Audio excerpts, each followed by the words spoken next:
Tonight's meeting, which will feature a presentation on the budget and a discussion. But if you're able, I'd ask you to join me in saying the Pledge of Allegiance.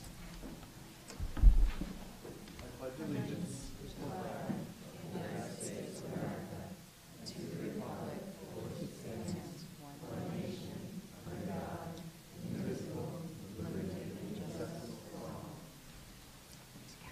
She's sick.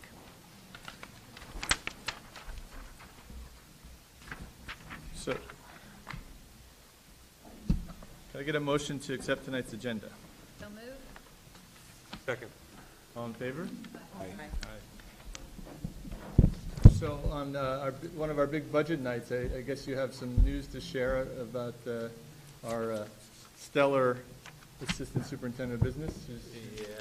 Yeah. So one of the highlights of a business official's school year, of course, is the budget and all the hard work and analysis that she does to get us to this point. And unfortunately, Ms. Stein is quite ill and unable to join us. So unfortunately, I will not be able to do all her hard work justice, but I will do my best. And certainly any questions that I can't answer, she will circle back with at a future date.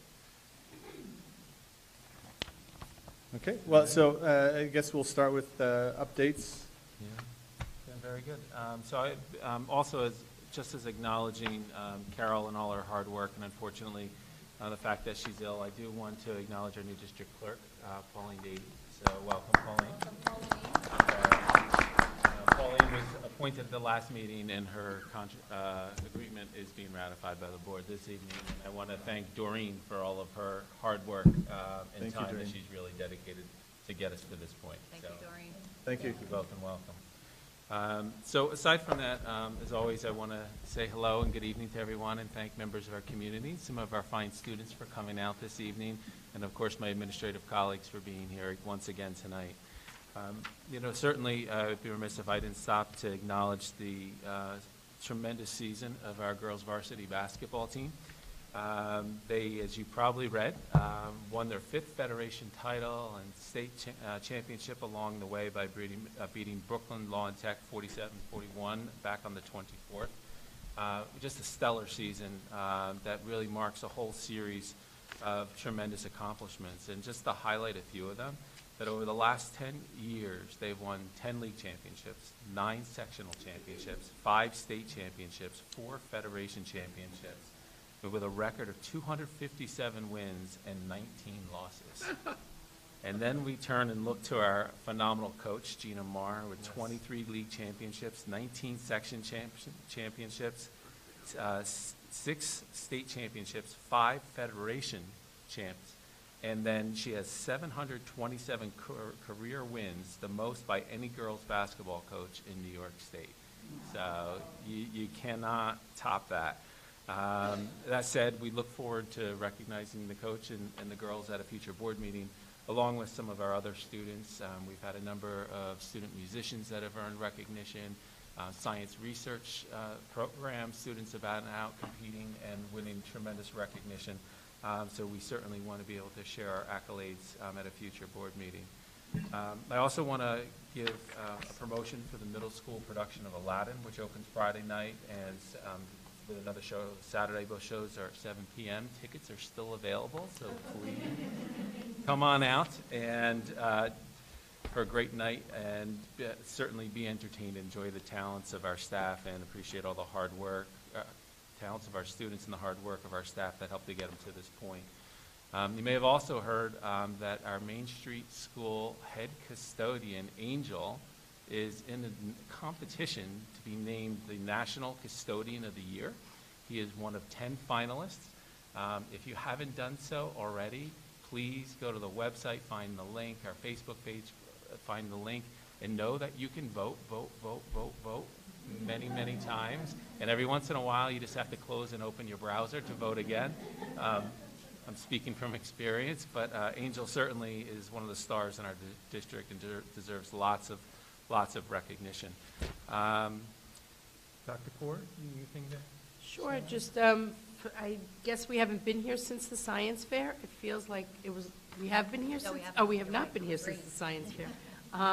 So on the 23rd of March, we had our 4th annual science fair. So of course, thank you to the PTSA because really it is an amazing, amazing event, and it takes a tremendous amount of coordination, and the science committee of parents were just incredible. It was very successful, lots of kids. One of the things that we noticed was that while we had some kids who didn't do it again this year, we had a lot of new kids do it, and that's really what we want. We want to keep generating participation. We want students to feel they can join at any time. So sometimes we get students, you can see it's like a family event, all the siblings are there, but we also get lots of kids who partner with other families. And so it's really become just part of the culture here, and we're excited, and it was really tremendously successful again. So we are looking forward to planning next year. Great, thank you. And then as we look forward, certainly we know that we have spring break and the holidays just around the corner, but when we return, we will be jumping back in with the adoption of a budget. We'll be talking calendar again. But before we get to that point, I do want to promote the fact that next Wednesday evening at 7 p.m. at the Public Library, Ms. Stein and I will be down there for some discussion and presentation related to the capital project. So if you have any questions yet to be answered or just want to learn more, have some friends and neighbors that haven't tuned in yet, that's a great opportunity. Also want to promote our website, of course, because there are just so many great resources there related to the budget as well as the capital project, so we'd encourage folks to check that out. And then finally, where I know there'll be opportunity later, but just wish everyone happy holidays, and I hope you have a tremendous spring break. Okay, thank you. It's one of my favorite parts of these meetings, but what would you say if we moved our committee reports to after our presentation and questions? Would that be all right? Sure. Sure. Okay.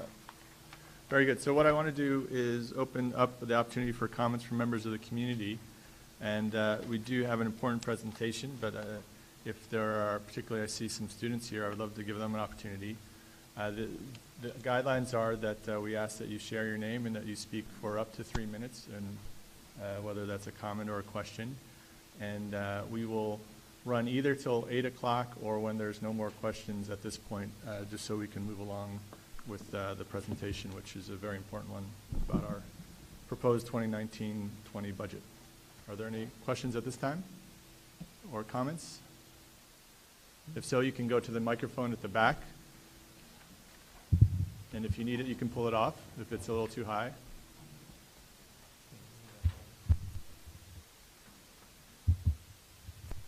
Hi, I'm Sam from Project Positive, and we've had a follow-up from the last comment about the leaf blower problem. Good evening. My name is Sam, and this is my friend Shalin. As you may recall, we came to speak last time about our concerns about the district's groundskeeping practices with a focus on gas-powered leaf blowers. Just to recap, the main issues are air pollution, the noise affecting learning environment, lack of compliance with local laws, expense, and environmental degradation. We were encouraged to hear the district is piloting a shift to electric leaf blowers, which is a step in the right direction, but we want to continue the conversation because this is only one small step that will only take us so far. And to illustrate, I would like to focus on one of the issues I just mentioned, which is air pollution. There are 3 main concerns. Firstly, emissions at point of use, which affect the students, other bystanders, and the operators of the machines. A shift to electric-powered leaf blowers would affect this aspect, assuming that you will replace all the gas leaf blowers currently in use and immediately stop using the gas blowers and commit to not buying any more gas-operated lawn equipment. It's important to recognize that even if we do replace all the gas blowers with electric, there are still 2 important air problems. The air pollution created just by the act of blowing. There is pollen, animal and bird feces, dust, mold, road debris, and other particulate matter that becomes airborne. It contributes to respiratory illnesses and significantly worsens asthma and allergies. Last week, I had to miss 4 days of school, and it's only the beginning of allergy season. The final is the contribution to climate change through carbon emissions. The reason a switch to electric doesn't address this is that Most of our electricity comes from the burning of fossil fuels. So, shifting to electric blowers only moves the carbon footprint away from right here. It does not eliminate it, and so therefore it's not a real shift to sustainability. Shifting to electric lawn equipment is like recycling. Recycling is better than nothing, but it is the last of the 3 R's. It is far better to reduce first. And even better than that is to rethink our ideas of what makes a beautiful outdoor place, and to rethink our relationship between us and to nature and the ecosystem. Thank you for your time. We look forward to continuing this conversation. Thank you.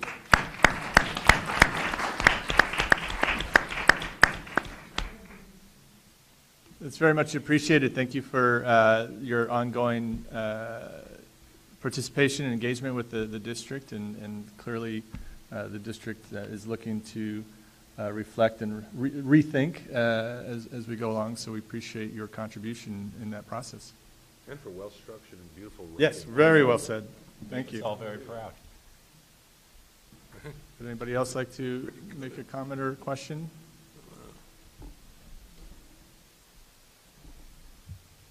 I think they were terrific. Absolutely. So I'm not going to do as well as they did. Okay, so my name is Catherine O'Keefe, and I'm a long-term resident of Irvington. I support an early world language program in the Irvington School District. We live in an ever-increasing diverse and multicultural society. Learning a foreign language in elementary school increases communication with and understanding of people of other cultures. Our students will be entering colleges and universities with international students and teachers. Our demand for bilingual workers in the U.S. has doubled over the last 5 years. Students who start learning a foreign language in elementary school acquire a higher level of proficiency in speaking that language than students who start later.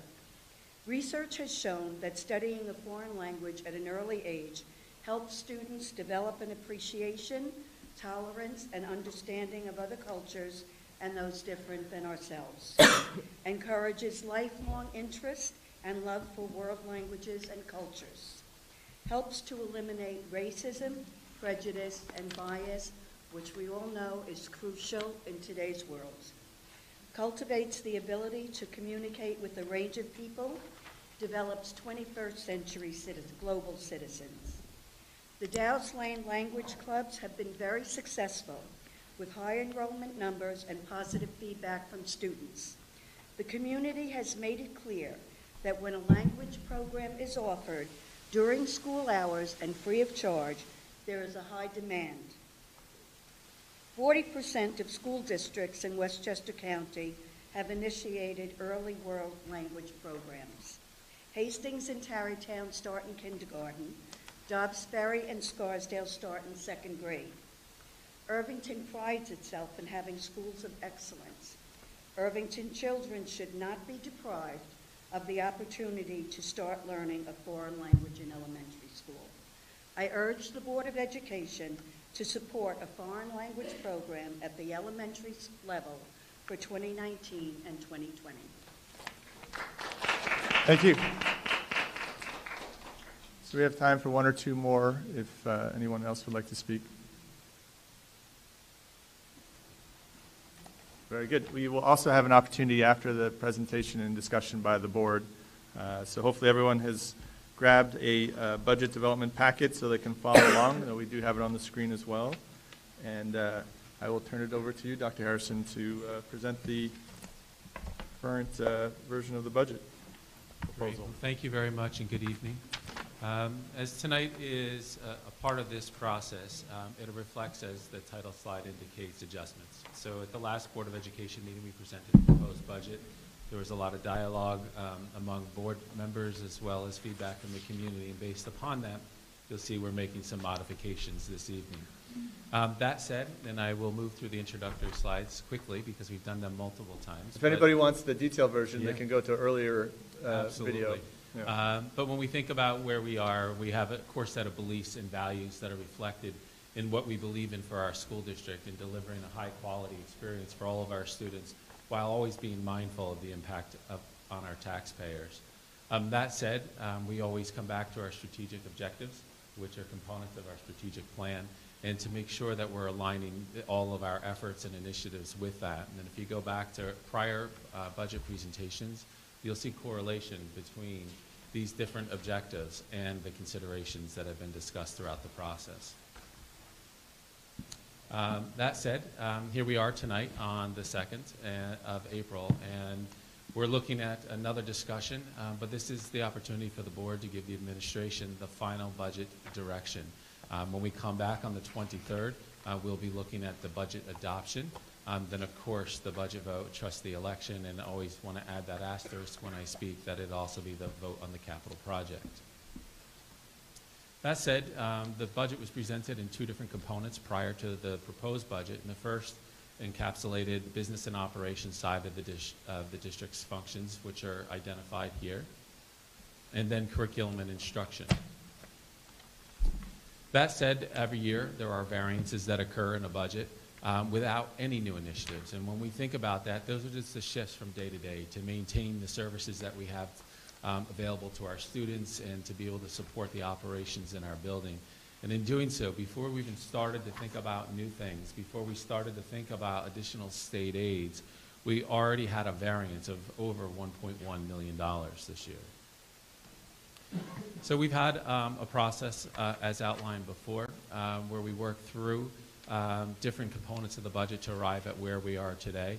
And we're also including some revisions from state aid that were just released in the last day or so.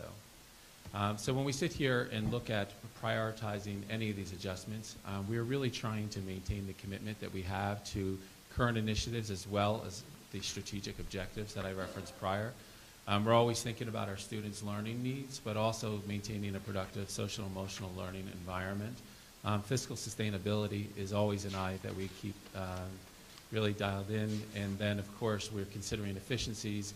And then where necessary, we're postponing considerations for future budgets, capital project. And some of them come for different reasons. Some is we need more time to develop ideas, and others, we need to look for opportunities for additional funding. So that said, this is kind of where we were before. And at the last budget presentation, and the considerations that were before us. So on an operations side, the primary things that stood out aside from the investment in our facilities, the maintenance of our facilities, was really the dire need to purchase a new phone system. And I want to note that that phone system is a multi-year investment. Providing additional after-school security, and at the $73,000, we're looking at approximately 4 hours additional each day in the schools. We're looking at increasing our social work staff by 1 employee to 2. The addition of Amplify science materials, and if you have questions related to that, check out our website because we have 2 important resources there that can help you further understand our pilot and the process where we arrived at Amplify as the recommended program. Technology devices for $87,000, and again, there's another document that refers to an overview of our technology initiatives for this year and those that are forthcoming. Science research, I referenced the great work and accomplishments of our students before. We want to be able to continue to invest in that program. Looking at the addition of a .6 music teacher to be able to continue to enhance our programs at each of our schools, but at the same time provide more scheduling flexibility, in particular at Main Street School. And then, of course, with all positions, there's benefits that are associated with them. So when we step back, now there's always going to be some adjustments, and one of those adjustments is looking at revenue. So over the course of the past 2 weeks, we have had some good news that we're actually going to be accepting 1 tuition-paying general education student, a student from outside our community that has applied and go through an application process to be able to enroll in our schools. We're looking at an estimated figure of about $26,000. That tuition rate is set by the state of New York, so that is using the 2018-19 tuition rate.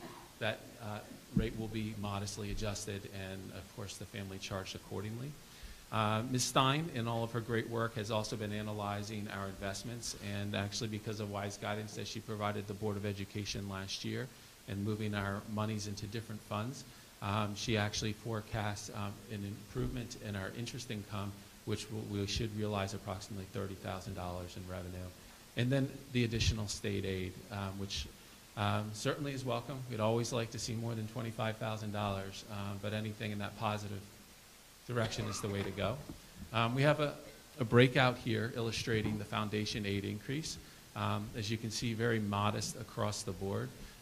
When we talk about the state aid, the one thing that I want to highlight is that this fluctuates from year to year. Some of it is formula driven, and I'll talk about the foundation aid. There's been a lot of talk about that in the educational arena, in the political world, in the state of New York. And you will find many articles in our local media referencing it. But it's an area where we struggle to get the money that we deserve here in Irvington. And then when we think about other areas, some relates to spending.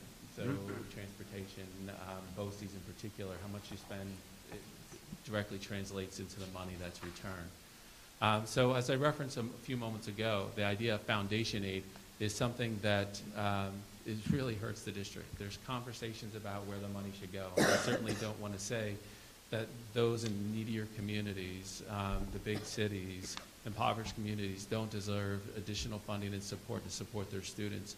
But if the state was to fully fund and run the foundation aid formula, if we go back to 2008-9, you can see the additional monies that would be coming to Irvington. And if it was fully funded this year, we'd have another $1.2 million. So you imagine the conversations that we could be having in this room through this process if we had an additional $1.2 million in the budget. Not only would we be talking about different considerations, different things we could do in our classrooms, different efforts to maintain our buildings, different efforts in and around environmental sustainability, to reference our students' comments earlier, but also it would open the door to conversations around tax impact and where the board wants to go in setting a tax levy from year to year. So it's unfortunate that we don't see that money here, and hopefully we'll continue to see some progress. But $15,000 does not equate to $1.2 million. And that said, when we talk about state aid, here's a bit of an overview of our aid equation. When we look at certainly where we are, the one thing that has to be highlighted is that you actually see a dip in some of our aids this year. So we're in a situation where we're actually seeing about $220,000 fewer dollars coming from New York State this year, which hurts. It's automatically a hole in the budget that is difficult to fund, that has to be made up in only really one other way: cost savings or through tax dollars from our local residents. When we think of other aids, there's been discussion about a county tax increase, sales tax increase, which didn't make its way into the budget. There's still a window of opportunity where it could be introduced in legislation as its own bill. In doing so, there's a promise from our county executive that 10% of the revenues from that would come back to schools. So there's a gain to be seen. We would have to certainly know to be able to calculate that into our budget in the coming weeks. Can we just, for a second, I guess, sure. I missed the meeting, the original meeting, but if you could look at that prior slide for a second. The difference here that I was coming to understand is that it's that purple portion at the bottom, the transportation aid, that is where the biggest shift occurred for us in the reduction. Yeah, a combination of that and the BOCES aid. And the BOCES aid. So we're at essentially a 4-year low with this year's figure, even though we were just hearing about the big increases of state aid. 100% correct. Yeah. Okay. So that said, when we think about the changes in proposed considerations, we always are mindful of any risks that are out there. And one area, and I'm certainly not going to be able to do all the good work that Carol did justice here, but Carol's been doing a lot of work in analyzing and trying to understand our transportation needs. And as was discussed at a prior meeting, one of the challenges that we have is that there's little competition out there right now. And that we actually went to bid because our current vendor was not interested in just maintaining a CPI or an inflation increase. And they felt that they had greater needs. In doing so, there's different components of our contracts that went out to bid. In doing so, unfortunately, we only received a single bid. So there's not the competition out there. It's a low margin industry. And I certainly don't want to allude to any foul play any one place or the other, but it's always peculiar when you only see 1 or 2 bids for a multi-million-dollar contract. That said, when we were looking at where we were and Carol's analysis now, based upon new bid information, and there's still numbers that are going to be coming in, we are seeing a bit of a deficit, about $71,000 that still stands from the monies that she had originally forecast. In doing so, here's a part. Sorry, pause again, if we go back. So, 2 slides in a row, we're seeing that there's a huge swing related to transportation. One down, one up, right? So you think about, right, the delta is just getting larger and larger as we go slide through slide here. So it's a great point to highlight. That said, Carol did a breakdown of looking at our costs and did it in a number of different ways, and I'm certainly not going to walk you through all the details, but this is a pretty informative slide if you take the time to actually sit back and process it all, to think about where we're looking at actuals and then forecasting a full year expenditure and where we land and seeing the increase from year to year and budget to budget and some of the impacts that we're realizing here. Obviously, we all want to draw our eyes to that bottom line to see what the effects are. But the budget to budget variance is the one that really stands out for us now with an increase of $215,000. That said, another way of taking a look at it, looking at the number of students that we transport. So if you wanted to begin to break down what does this look like on a per pupil basis, you can see that we're transporting almost the same amount of students across the board, 1293 versus 1291 in district.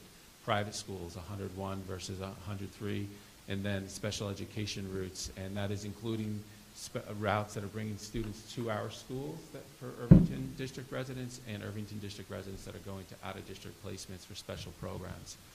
And then when we're stepping back, and you can see, begin to break out the cost per pupil. And what is really tricky is when you begin to look at the out-of-district bus routes, the private and special education. Those are typically shared routes. So when we think of a shared service that we enjoy here in the Quad Villages, it's dependent on the ridership of those particular buses. So if we have one bus that is going to a location, let's say theoretically, that has one student on it from Irvington, we pay the full rate of that bus. But if there's 2 students on that bus, and there's one from Irvington and one from Ardsley, let's say, we split the cost. And at any given time during the year, that balance can shift among the 4 different districts depending on student enrollment, students that are withdrawing, or students that are transitioning between or among different programs. So that is a number that's regularly in flux and is really dependent on the balance within our shared service arrangement. When we step back and we think about this a little further, there's lots of ways that we're always looking to try to enhance that shared service.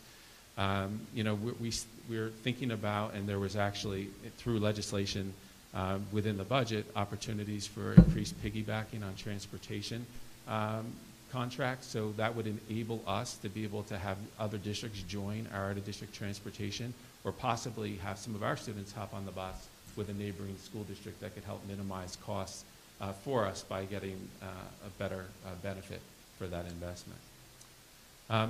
So that said, when we get back to the overall budget and the considerations that I had referenced a few slides prior, there's a number of reductions that we're considering, and the first was in the area of security guard coverage. This is something that we value and that we think is critical. However, we recognize we have quite an investment that's going into safety and security in our schools on a regular basis, but also through the capital project that is forthcoming. That said, we opted to step back the request from 4 hours a day to 2 hours a day. That would provide for additional security guard coverage at each school, while our faculty and staff are still present and working, and when there's a lot of after-school activities going on. We also kind of created a bank of 200 additional hours where we could consider coverage for different special events that are occurring in schools. So if we want to think about a kind of a level of equity, we think about those at events that occur at every single school. And then we can have consideration for those that may be a large-scale event where there's lots of folks that will be at a particular school. So the example that I would like to share is when we think about conferences or open houses, that we know there's a lot of community members coming and going from the school, and that ability to be able to monitor that in a more precise manner would be effective. So in doing so, we're seeing a reduction of approximately $15,000. Then, in addition of elementary world language, looking at an investment of a 1.0 for grades 3 to 5. In saying this, we're looking at a flex model program that had been previously discussed at a number of different meetings. We had originally proposed a program that would have been able to encompass all of our elementary grades, but that would have required 2 FTEs. So in doing so, based upon the conversation, the adjustments that we've made in the budget, the reduction of the following item that I'll talk about, but also the additional revenues that we're realizing, we found the opportunity to be able to begin to invest in this program, looking at experiences for grades 3 to 5, and our effort will be to recruit a Spanish and French teacher to be able to support the growth of both of our languages and provide a more diverse experience for our students. We had a lot of passionate and informed discussion related to the social work consideration. At this point in time, I'm removing it from the proposal, but I am not removing the need. And in doing so, we step back. We know we have tremendous needs in our school community, whether it's our students on a daily basis or their families. But we want to take some more time. We want to look at how we can fine-tune the proposal and look for other opportunities to enhance the social, emotional learning opportunities that are present in our schools. And we'll circle back to this in a little bit. We're not completely going away, but we're going to have to look at things through a different lens. That said, one other reduction we're looking at is technology devices, scaling back the spend from approximately $87,000 by about $20,000. In doing so, I am personally committing to pursue grants and additional fundraising efforts, and actually have already submitted a grant to one partner organization today to be able to try to raise the funds to offset this reduction. So going through this budget process, there's always things that surface. So we come in and we recognize that we have priorities and needs, things that surface throughout our work over a course of years, over the course of a year. But then there's things that are a little bit more emergent. So we want to have the opportunity to be able to support and enhance our human resource function where necessary. So we're earmarking $25,000 for an investment in that area. It's an area that I think is yet to be defined, but I think the board and administration sees as essential. So you'll note an asterisk following that figure that money going into a human resource code doesn't mean that the money's there and is spent for other reasons. That money will be earmarked and will come back for future discussion in this room as to how it would be allocated. Additionally, as I said before, that need in social work and social emotional learning is still there and still present.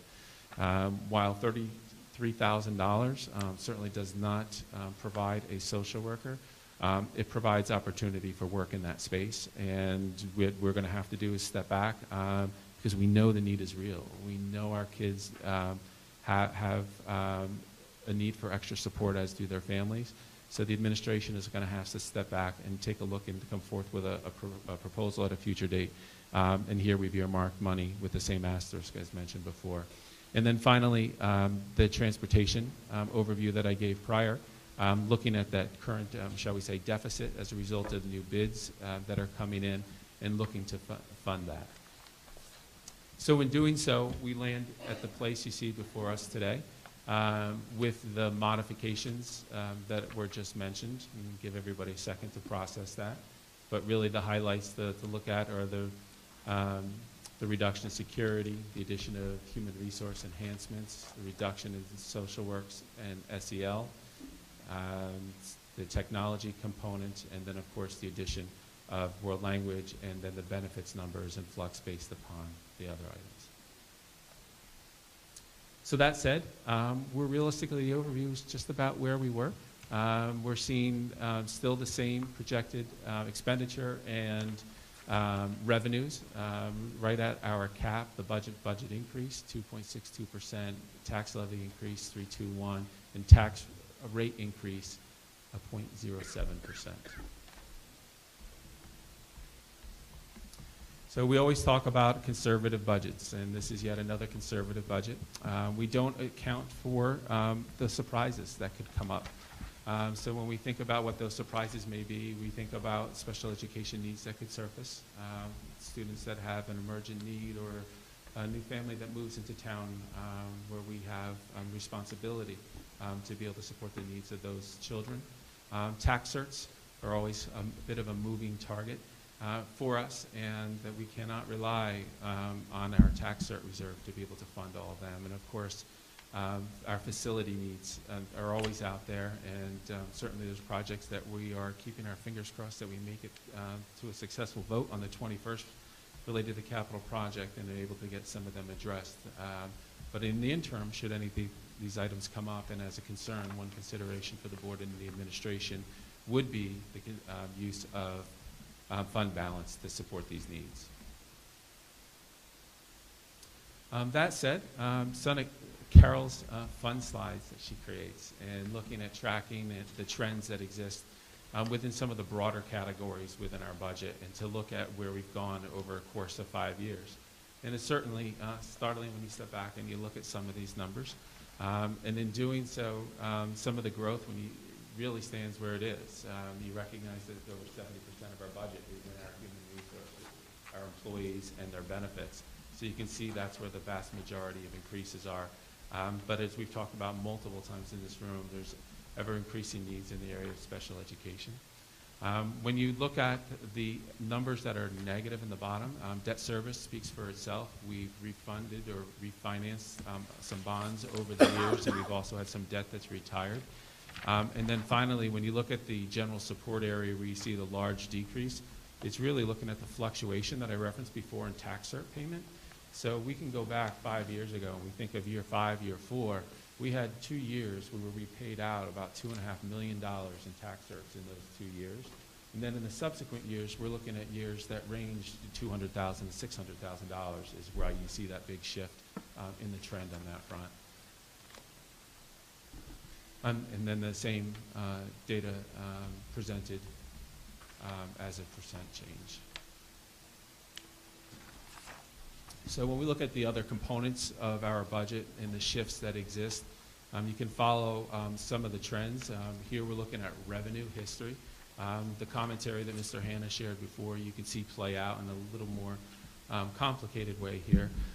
The 1 year that you see that really should jump out to you, 2015, where you see other unclassified revenues. It was actually a legal settlement in the district's favor. So it was an influx of cash that actually turned right into facility repairs that were the result of the need for the litigation. And of course, then we're looking at the expense trends as well. Certainly allow a minute for some processing here. But again, mimicking the prior slide that we referenced before. So in sum, we begin to look at the goals that I set out within the beginning of the discussion tonight. And in doing so, it does align with our goals and applies really sustainable financing here. We're trying to be responsible wherever possible. Increase security, invest in our facilities, increase technology access for all of our students. Certainly looking at student learning experiences, you can think we talked about before, investment in science research program, world language, social emotional learning, commitment to ongoing professional development, and of course it complies with the New York tax cap. That said, an overview of the tax cap, which translates into the allowable growth of $3.21 million and a net increase of $1.755 million. An overview of our projected revenues, and you can see the variances, and as I highlighted and Mr. Hanna did as well, the shift in state aid. Tuition, you can see down from year to year as a revenue, but there's lots of opportunity for us because we have some tremendous special classes that our not only PPS department, but our whole team of administrators have been working to develop over the years, and we're getting lots of interest from outside districts, so there's some opportunities there. But ultimately, you can see there aren't lots of growth factors with the exception of property taxes. And then an overview of expenditures by category. The proposed budget and the large chunk that I referenced before with almost 72% of the budget invested directly in our personnel. And again, budget revenues and expenditures, where all those slides begin to come together. Simple way to calculate your taxes. And then our budget trends. Again, looking at that data, obviously we know that this year is still proposed until the board adopts it and the voters approve it on the 21st. But you can see the anticipated shifts in taxes, and again, being mindful that we looked at a new baseline that was established last year because of the reevaluation. And then finally, as always, a good reminder, the importance of a school budget, and that while there are initiatives contained within a budget that people may stand behind and always cheer for, there may be one or two that some people aren't thrilled with at times. And we need to consider the scope of the entire budget and what the entire budget provides for our school community and for the broader community. And that when individuals go to the polls, to keep that more global, holistic view in mind. Because if a budget was to be defeated, the board has that opportunity to come back with a second vote. And in doing so, they could present the same budget or a modified budget. But if it's defeated a second time, we have to implement what is referred to as a contingent budget. And realistically, and not to play around with words, it's doomsday. If we look at where we are today, we would have to cut about $1.9 million. $1.9 million. So we step back, and that's even looking at a budget decrease of $150,000 from the current budget. So we look at where we are now, our budget. We back that down $150,000, and then we start cutting. And when you think about what happens there, there's no other way to think about other than impact on student programs. So we sit here and we can say we're excited about music, we're excited about world language opportunity, we're excited about professional learning. We go down to bare bones and we look at delivering core academic programs, and there would be significant impacts, music programs, arts programs, co-curricular, athletics, electives. It's not where we ever want to be. So it's important that when we think about the budget, you think about it holistically and you consider the impacts that we should ever land in a position such as this. And then finally, the conversation this evening, the board to provide that final guidance, and then of course, adoption on the 23rd. And then an overview of the highlights to come, and many opportunities to engage. Dates are on the district calendar. They'll be in the updates that come out from the district on Saturday mornings. So if there are questions, please join us at a number of these forums that are coming up. As I referenced before, we have one coming up next week for the capital project specifically, but then a number of other opportunities where we're going to be discussing either the budget or both the budget and the capital project. So, Mr. Hanna. Thank you. Thank you. I'm going to look up and down. I want to thank you for the presentation and the whole of our administrative team. And Carol, I'm sorry she can't be here to join us for this. But it's a very informative presentation. So I'll turn back again and look up and down and see if there's someone who would like to start our conversation tonight. Mr. Graber, you look like you may be ready. No, I was deferring things in the corner. She's looking back at you. I have to gather myself. Ms. Hargrave? Thank you. Thank you very much. I think it's a lot of work went into this. I think it's a very impressive presentation. I'm sorry Carol's not here to hear it, but thank you, Raina, as well. I know a lot of work that you put into it as well. I'd like to start with a few questions on transportation, since it's the one that I've focused on, as you know, for quite a few years now, and I really appreciate the time that Carol put into analyzing transportation and preparing these slides. The thing that strikes me that I think is very clear based on tonight's overview, and in particular the slide on page 30, is that we now spend more on transportation than we do on facilities, utilities, equipment, and supplies combined. And I think that's what we were really trying to drive at these last couple of years, trying to understand how high our transportation costs are. So right now, transportation accounts for 4.2% of our budget. And I find that staggering, to be quite honest. So when we look at transportation, again, the slides in particular, I'm wondering what we can do about it. And I don't know if tonight's the night on when that conversation takes place, but in particular, we've been focusing on the cost of transportation for special education and the private schools, because those numbers are almost doubling as we go from year to year, whereas our in-district transportation pretty much remains the same. So I'm curious, in order to prepare for next year's budget and also to better understand options that are out there, what we can do about it going forward, and maybe if you have a few comments about what your thoughts are to try to contain those costs. I'd also like to better understand what the legal requirements are and where are we in our district, because I would assume at some point this board has to decide whether we can afford transportation, because if we're paying more in transportation than we are in taking care of our facilities, I think it's a discussion that's going to come very near future. Yeah, no, thank you, Deb, and I think your observations are quite astute and are profound. That idea of thinking about the hurdles that we face with transportation, can't wait till the next budget. They're not conversations that we have within a budget cycle. I would say when we think of all that goes on, the important business that happens in a school district, just to prepare this component, one, there isn't the capacity to be able to do that deep dive in one given area. But realistically, there's options that have to be explored and public conversation that has to be had to determine what the community's value and commitment is to the level of transportation that we have.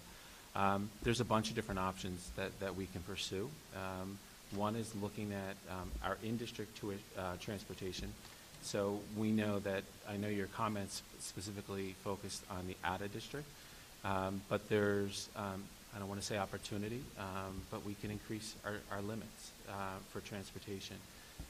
The way of doing that would be by a public referendum. So obviously we would have to do lots of analysis to look at the cost savings, to identify, literally look at maps around each school to see the affected areas, so folks would know how they could potentially be impacted, whether or not their children would be eligible for transportation. So there would be a broad scale analysis, and then from there, you know, we would have to consider whether or not the board wanted to put that forth to the voters as an option.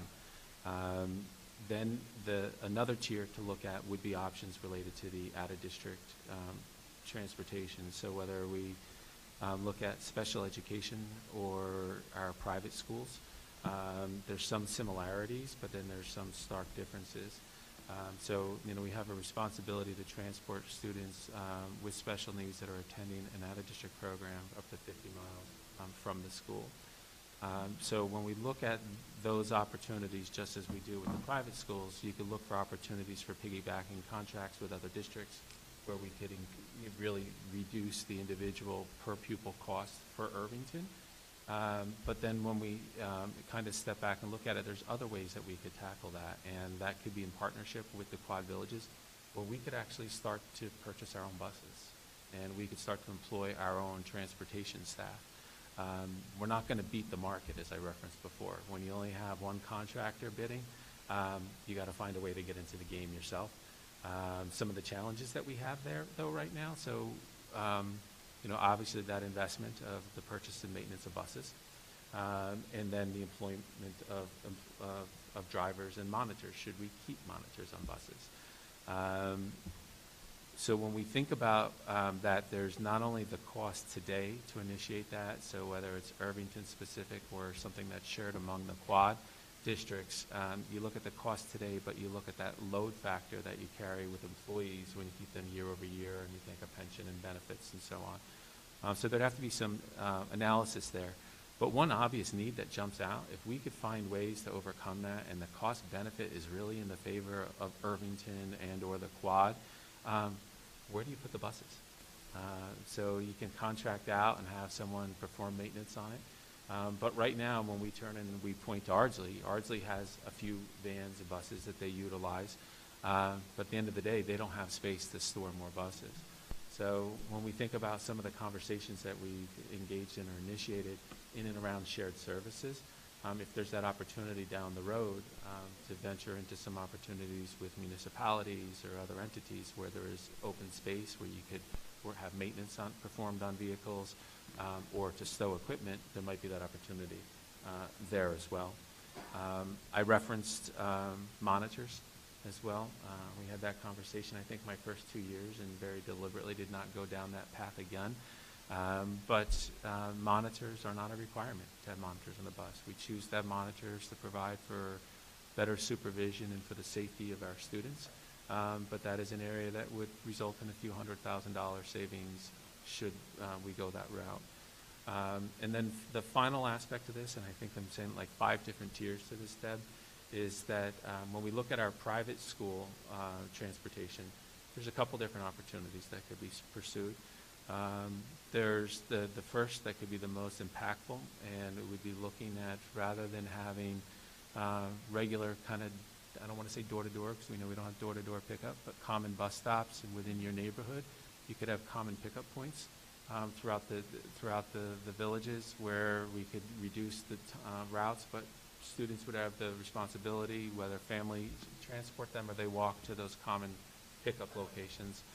But that presents opportunity. And then finally, on a case-by-case basis in some instances, there's that flexibility that you could have to potentially offer other means of transportation. Certainly, we don't want to be in a spot where we can't sit down and have the time or the resources to be able to negotiate with every one of the 101 folks that take private school transportation. But if an opportunity presents, sometimes you can have an agreement where there can be an alternate means of transportation. If a student's going to school in the city and they take the train, you could pay for train fare, which in some instances will be cheaper than the bus. But you have to do that analysis and look at that balance, because if you start pulling a couple of kids off a bus and other districts start doing the same, the per pupil costs could increase as well. Long and short, there's a variety of options there for us, but it's one of those things, just as when I think of our students speaking before, there's those things that are on the to-do list, and we think we get through the capital project. We want to form a sustainability committee to think about the work that we're going to do in our district and invest in our environment, to lower our reliance on our natural resources. But one thing that we're going to need to do is start to look at transportation. Okay. I mean, I could comment on some of the proposals you've put out there, and I'm certainly most concerned with what I think, if the numbers are right, are transporting 50 special ed students at a cost of $9 million. It's up, it was 8.8, now we're up to 9.34. So bottom line for me is, do we need to build into this budget any cost that will be associated with making that analysis for all of our transportation costs? And if so, I see that we have $25,000 that's been allotted for HR. Is this the opportunity now, so that we know it gets done by next budget, to actually set aside some money so that we know that work is going to get done? Because I can't imagine, with all that your administration has on their plate at the moment, that this can get done by you alone. No. And I'm wondering how and when we start to tackle that, and how much it will cost. Mm-hmm. Yeah. I think it could be an opportunity, set aside for that. And certainly, Carol can crunch numbers. The folks at Ardsley Transportation can be a big help in looking at routing and efficiencies. But realistically, it'd be a situation where you would want to bring probably some independent counsel in to guide us. I don't have a cost at the tip of my tongue, but it's something that could be a consideration should the board choose. I mean, we did do an analysis a couple of years ago. In district. In district. In district. Right. And I know it came at a cost. In my head, it's like $10,000. That's what I recall, 10 to 15. So I would just suggest to the board, I will not be on this board. My term is up. But I do want to say, Can you just look out to everyone out here? to those of you running, that I really, really encourage you to consider including some amount so that this can be looked at more closely, because it is a driver in this budget, and is one that we possibly could control. And I just want to make it clear, you touched on this, Chris. Special ed, it's New York State education law. It's a 50-mile radius. And private school is how many miles? I don't know. This is Carol's, yeah. Yeah. 15? 15. 18. 1-5, okay. So, and I think some people don't realize that when we're talking about transportation costs, that we believe if you're going to a private school, we You have to offer provide, it. we have to offer it, and if they accept it by the deadline date, We got to provide it, Have to provide it. and if people apply after that date, there's very few exceptions that ever occur. But if there's no in-district busing, then we don't have to provide any other busing. Is that correct? For that same age group, yeah. wait, say that again?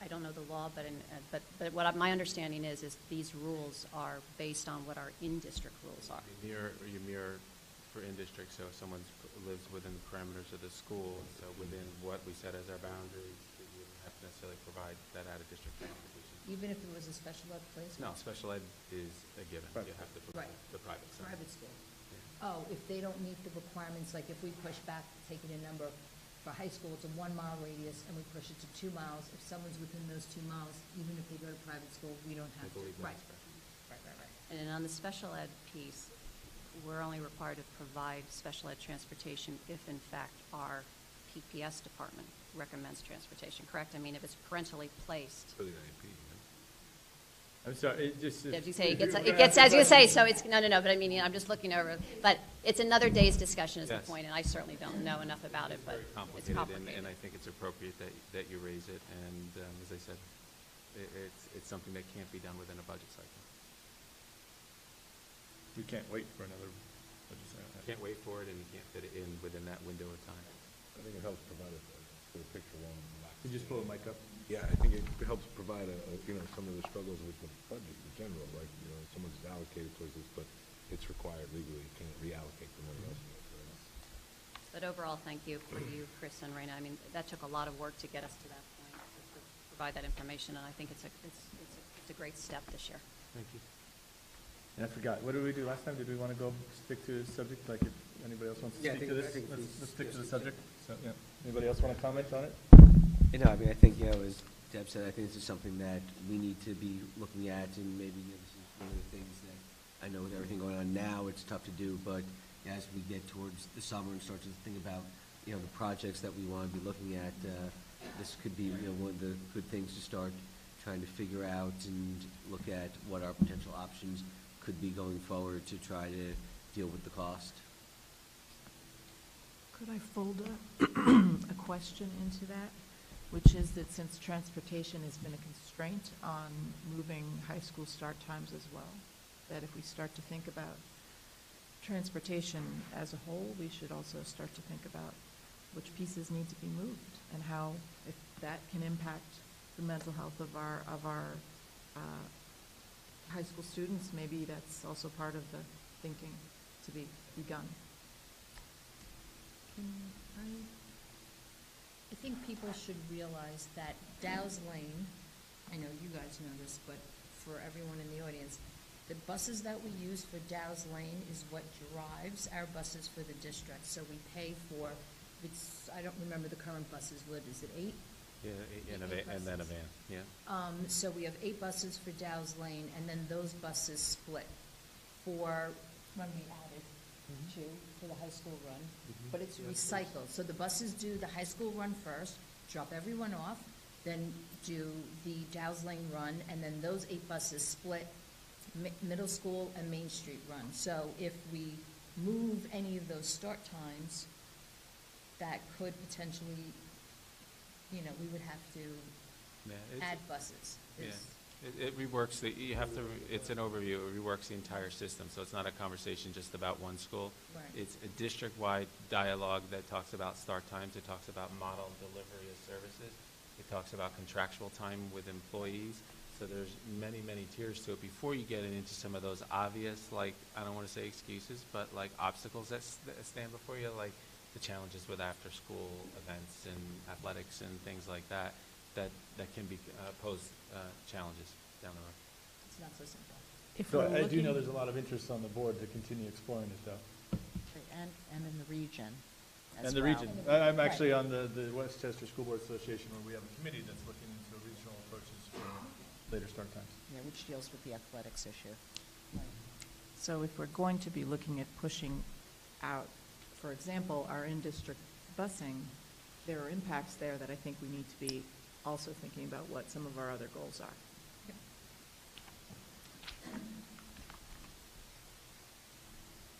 I mean, I think I would just say that if dealing with these budgets, there's a bit of a whack-a-mole that's going on, in that we've looked at financing debt, lower debt service, long-range planning, our staffing. This will be one of the lowest number of new hires this decade since the recession. There's all kinds of areas in which we're working to control costs contractually, et cetera, with LED lights to reduce energy use. And yet there's something that manages to surface, and this is it. So even best laid plans, we're constantly chasing various costs that decide to bubble up, and this is what's happening for us now. All right, next topic. I don't have much, I mean, I really just wanted to just sort of pay a compliment to the hard work that you did listening to our feedback at the last meeting. Rather than just do one, I really just want to sort of go down. I mean, again, I appreciate and I think that you really heard our feedback around the SEL piece and the social worker, and I think the solution that was arrived at is a very practical solution, one that will yield us even better results, I think, down the road. I urge anybody who likes science to go onto the website through the links and look at the Amplify materials that you referenced earlier that are on there, because it's a pretty spectacular thing and a pretty amazing arc to where our district has gone in terms of the sciences over at least the 3 years I've been on the board and even before. So I'm super excited to see that stay in the budget untouched, and sort of, again, I urge the community to go and look and see, because it's amazing. The work that they're on tech, same thing. Happy that we're not moving to science, research stuff.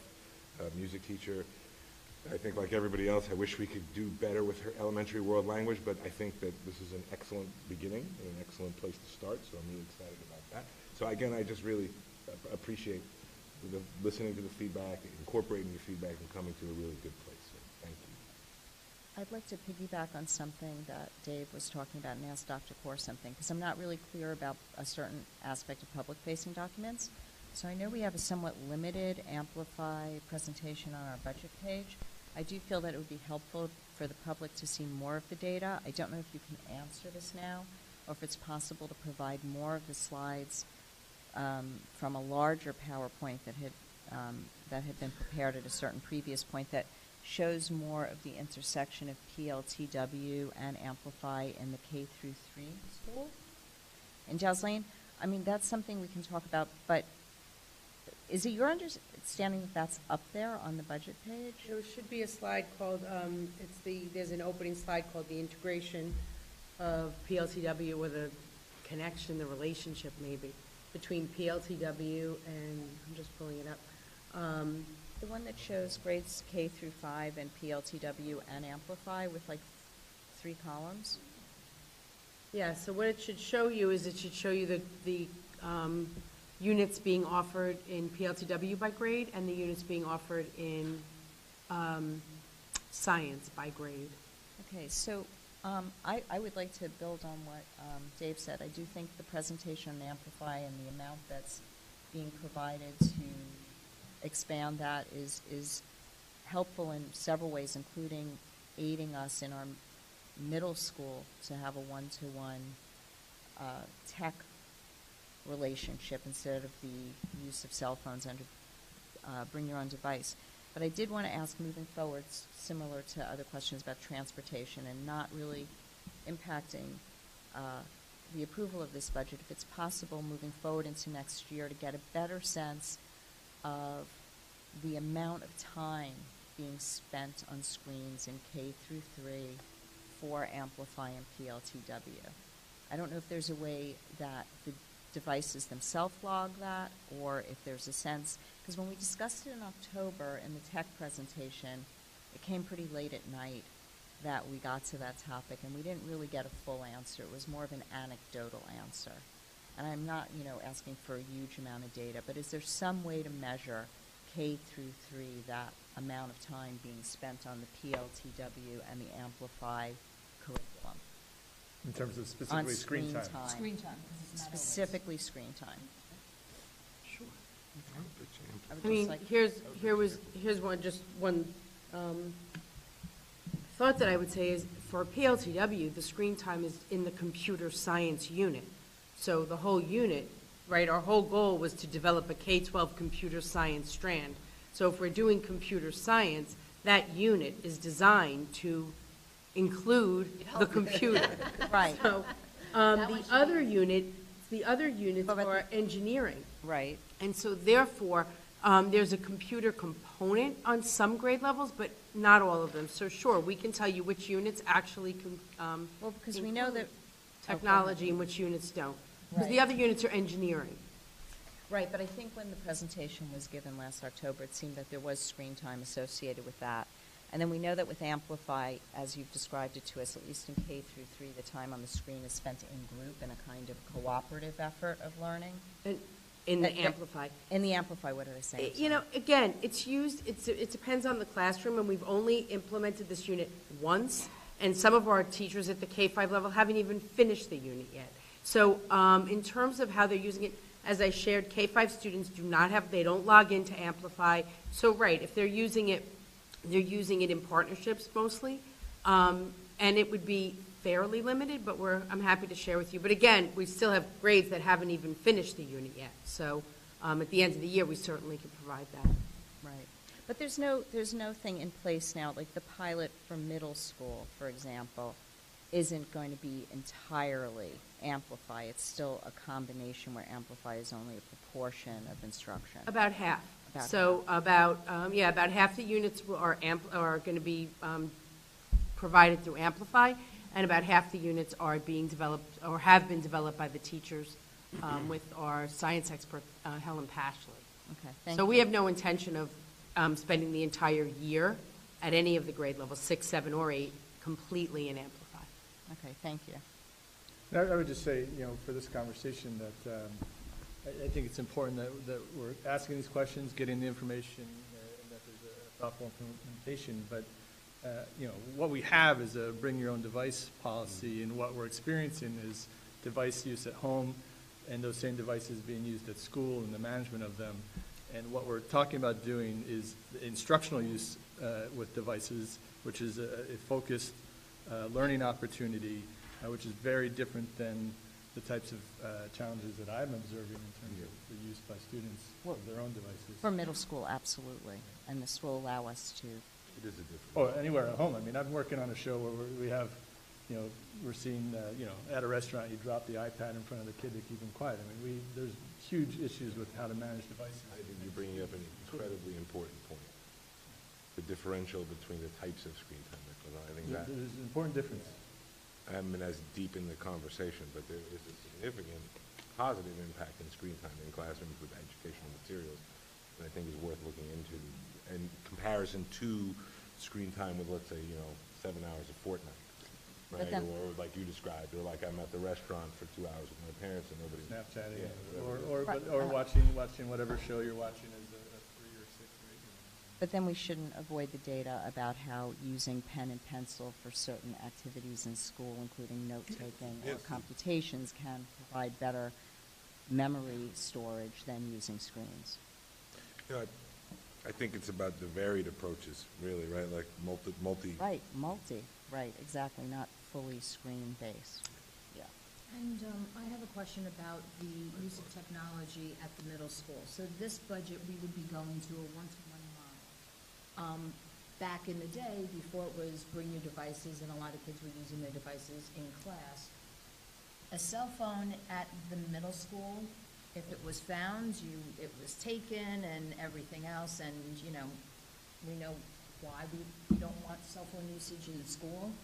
Will that go back, those conditions that once upon a time existed, which doesn't really exist anymore? Mr. Sotay, you want to go to a mic,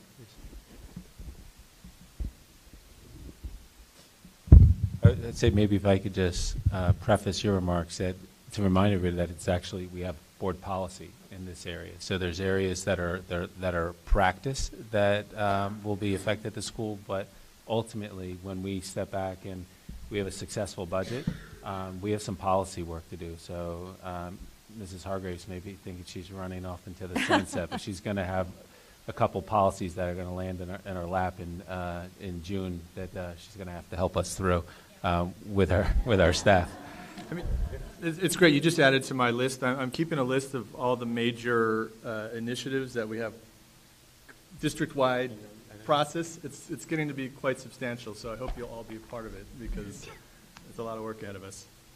So really quick, it's interesting because even with our current setup with the use of BYOD and so forth, there are still rules in effect at the middle school which restrict cell phone use, and in fact, I think Ms. Daly could probably attest to, there are still many occasions on which cell phones are taken from students for improper use. So it is not a a free-for-all in the sense that students can use cell phones anytime, anywhere, for any purpose.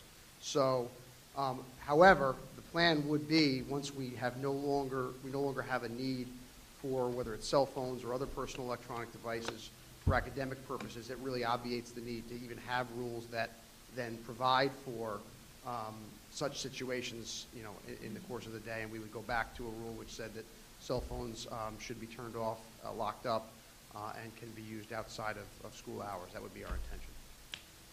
Thank you. Wow, you know how to gain fans.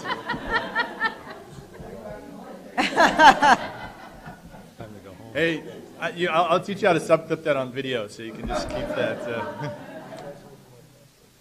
I have a couple of questions that relate to technology, the technology budget item, as well as the Amplify, some of which we've talked about before, and Raina's been kind enough to help some of us on the board to understand, but I also wanted folks to understand who are here in the audience.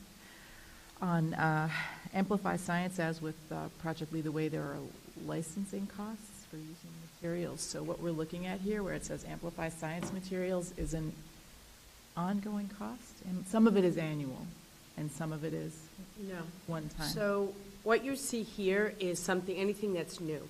So we have, as you know, I'm just saying this, I'm saying it for them too. As you know, we have ongoing expenses every single year that we account for. So we don't put on a slide all of the pieces. Once something is adopted and part of our program, it just sits in the buildings and the department's budgets. And so there's an expectation, and I believe I might have even said this previously, whether we are doing Amplify or Science 21 or whatever science program we are doing, there are associated costs. So that's anything that we did this year was now built into the building budgets. So any replenishment was built in. So what you're seeing here is from that slide that showed the new units of study that would be introduced for the 1920 school year. So the point is, though, that these costs are really taking the place of, in some ways as well, textbook costs and other materials. So the way science works is that there are always costs there, and so to the extent to which these costs are being added to the costs of the other units, I just want to underline that it's not just an add in that. Right, but exactly. But no matter what we do, if we're going to teach to the new science standards, we need to adopt, need to change. The piece that you're highlighting, though, that I do want to make sure everyone understands, especially at the middle level, is unlike at the K-5 level, we don't have individual student licenses as a component. But, more and more what we're looking at and what we're seeing is subscription services. So the upside of subscription services is that are web-based is they're able to constantly update materials. They're able to change something. If they're getting feedback that something didn't work, that they have some sort of a model that isn't exactly demonstrating what we're trying to teach, they can more easily change that, whereas some of our textbooks, as some of you may know, are a little on the old side. And no matter what happened, some things that actually nothing really changed, but there are times where updated text could be helpful. So the subscription services at the middle level is a yearly cost, but it also gives us the most up-to-date information. Thank you. Just wanted to point out that we are kind of moving into a different model here, and I think some of us on the board were trying to understand it as well, and I thought that other parents would want to understand that these are some of the implications of greater technology use in the classroom, that there's this aspect of being able to update things, to change them, but it's not all bad, but it's different. Comes Right. with a cost, for sure. Although I will say, in addition to some of the materials, at least at the current point in the pilot, we do have paper versions of many of the workbooks available for the children to choose to work on. Mm-hmm. If you would care to describe, like you talked about people toggling from screen to screen or from paper to screen, that's still a choice at this point. Yeah, so what you're describing, we're in two different places on that. So one place is the consumables. So a lot of our programs have consumables. In math, we create consumables every year. We use them. They go away. We have to create them the next year. So as part of Amplify, we buy the student notebooks. right now. We still think that there's value in having paper for some students. I will share, I was in an Amplify classroom a couple of weeks ago, and it was really interesting. The teacher offered the kids that she said, well, here, you know, you might want to, so that you don't have to worry about having two screens, you can have this screen open where they were doing the modeling, and if you want to have the reference. And not one kid took, every kid toggled. Every kid had two screens opened and toggled. So we always want to give the choice, like we're not looking to eliminate the option, but in that case, and I don't want to, I'm not painting with the broad Well, in that case, brushstroke. might have been like the newness of it. It's pretty exciting. I do know that there were I other think they're anecdotes. more adept. I think that they move through in ways that, and again, I'm not suggesting we take it away, but she offered both. Now, every single kid was toggling. So that could have been that class. You could have walked into the other class, and 10 kids could have raised their hand for the paper. So we're not looking to eliminate that. We have no investment in But eliminating at this that. point, you know, there are still choices and Right. different learning styles and different children. Sure. Thank you. Anybody else have anything? Because I wanted to ask about the change in the technology devices ask, and what in particular this piece of it now goes to. So could we just sort of tie it to what we discussed in prior presentations? Well, I would say nothing has changed. So the overall scope of the proposal that we presented on March 5th is still true to this day, because we are committed to fundraising the additional monies to be able to deliver upon that initiative. So that list of the numbers that you gave us? Yes, stays in constant. the prior slide. So So worst case scenario, if If worst case scenario, we would seek to make a modification. But in doing so, I want to say our focus related to the middle school initiative would be intact. thank you. While people think of maybe some other, trustees think about some other things, I just, related to the music teacher, I just wanted to clarify something that's been asked by a few people. You know, like we were just talking about with replenishment of materials, where it's a part of the budget.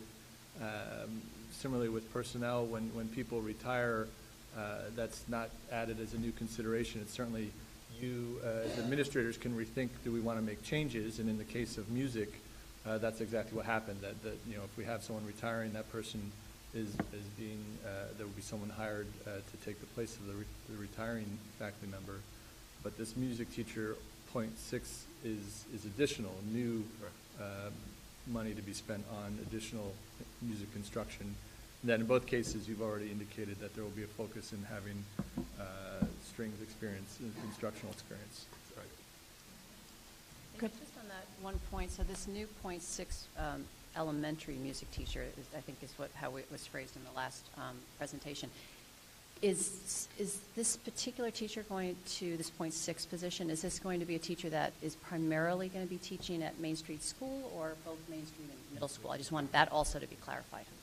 The .6 would be at Main Street School. So that will actually Eliminate reside. the shared, you know, it was one of our most complex positions. Having someone shared in 3 buildings was just, it was untenable. And so, if possible, I mean, it will really change, and I know I've shared this before, it won't just change the music program, it will change the entire schedule at Main Street School in terms of RTI, kids being able to get services.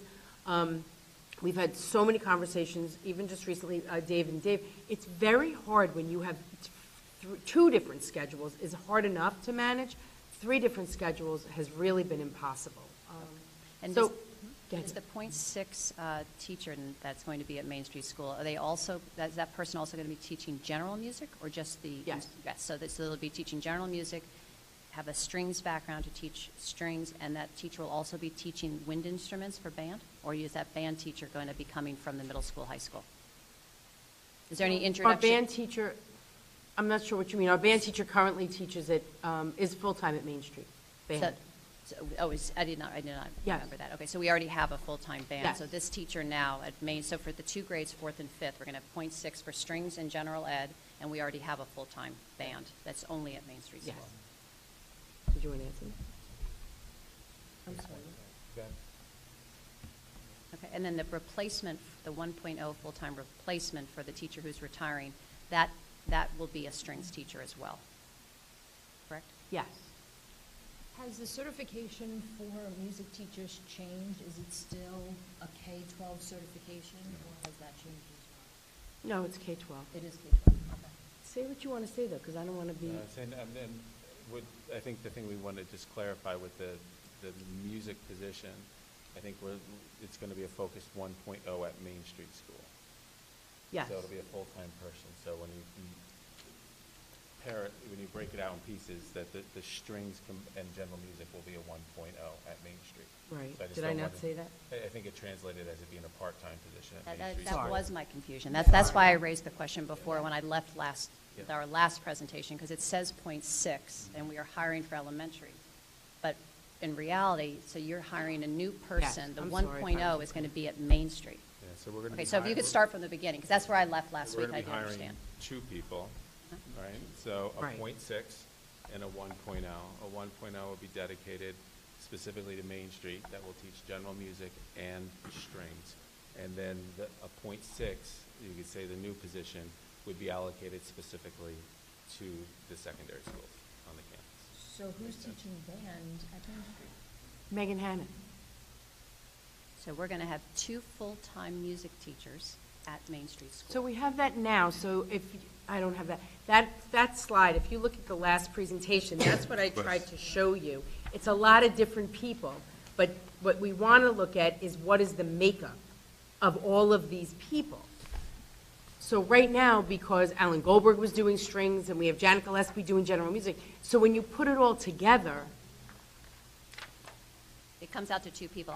I have to be honest, I looked at this and did not get it last time. That's why we're talking about it again. So I wanted it to be clear. I see that in theory, we've got 2 people at Main Street. But Right. in reality, there's not 2 people. And so the change for September is we're going to have at Main Street for 4th and 5th grade, 2 full-time. right, instead of a combination of all different combination people. That made up 2 That's right. people. And the only thing that's new to the budget is the .6. The 1.0 is neutral from the retirement. Well, there was a little give, because Yeah, whatever the amount of money is. right? As a head count, Yeah. yeah. So does the addition of, or the change in the need to schedule also impact the addition of the world language time to the Main Street School schedule ultimately? Anytime we have shared staff, so absolutely. So we have that now, our PLTW teachers, 3, 4, 5, a language teacher, anyone who crosses over and goes to any crossover of any buildings is the challenge.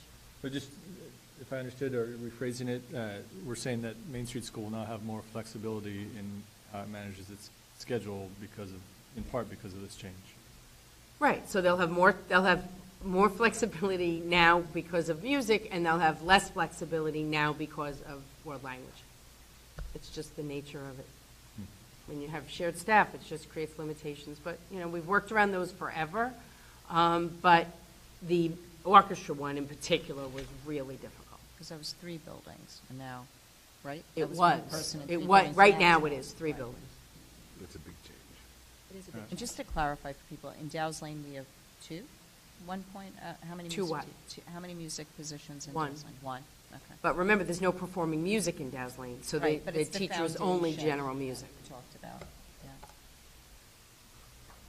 Thank you, and I apologize, I did not get that. You got it now? Got it now. Can we go to early world language, since we're talking Sure. about Main Street School?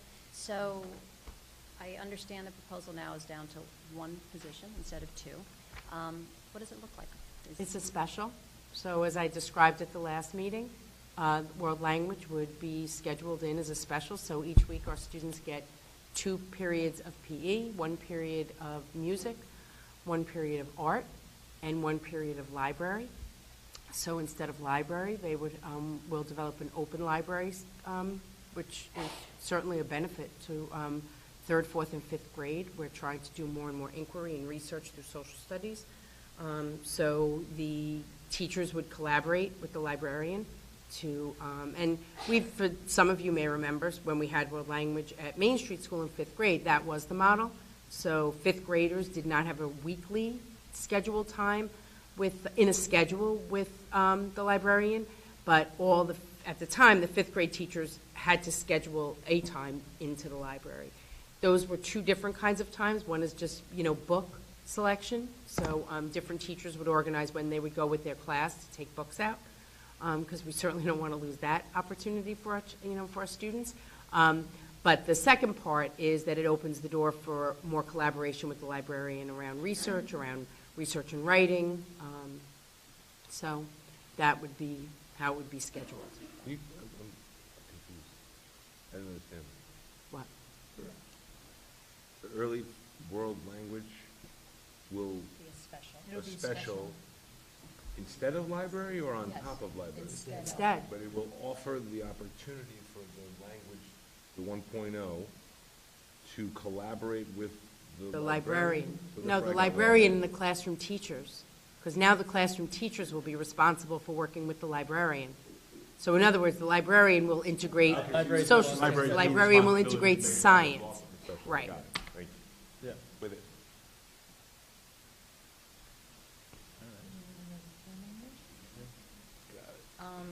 I'm very happy to see that this has been added into the budget. I still am not a supporter of the flex. I'm going to call it X and S because it's just too close. I am not a supporter of the flex program. I would like this board and the administration to continue conversations and the direction of the world language program here in the district at the elementary level. I feel like we've had this before. We were not successful. I also, right or wrong, I do not think it complements all the changes that you've made at the secondary level. I said that already, so I'm not going to go into that. But, I mean, I don't know how the rest of my board members feel, but I would like to, Deb, I know you won't be here, but I would like to see a presentation, a conversation about this, specifically how it ties into our strategic plan and what we want out of this program and if we plan on growing it. I know that this has been discussed. If we're hiring someone with a Spanish and French, what if the teacher does not have? I guess we'll have to cross that bridge. I mean, I think, originally when there were going to be two positions, it opened a different door, right? We could have had a French person, a Spanish person, right, there's a limitation to this, but, there are always limitations to what we do. It's just the reality. So, if the budget passes, we'll post the position, we'll see what the pool of candidates is like, and, we always set the bar to where we want to be, and then we have to adjust.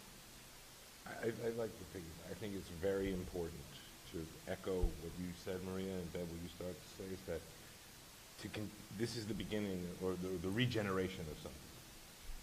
We want to get it right. I wasn't around when it was here before, so I don't know how it went. I'm not even going to allude to it, but I think it's tied to some of the other things we're talking about. Having a fleshed out look at what it's going to look like, not like micromanaging the process or anything like that, but in terms of building the research base for how to improve our own practice around it as time goes on. I mean, that's my piggyback on everything.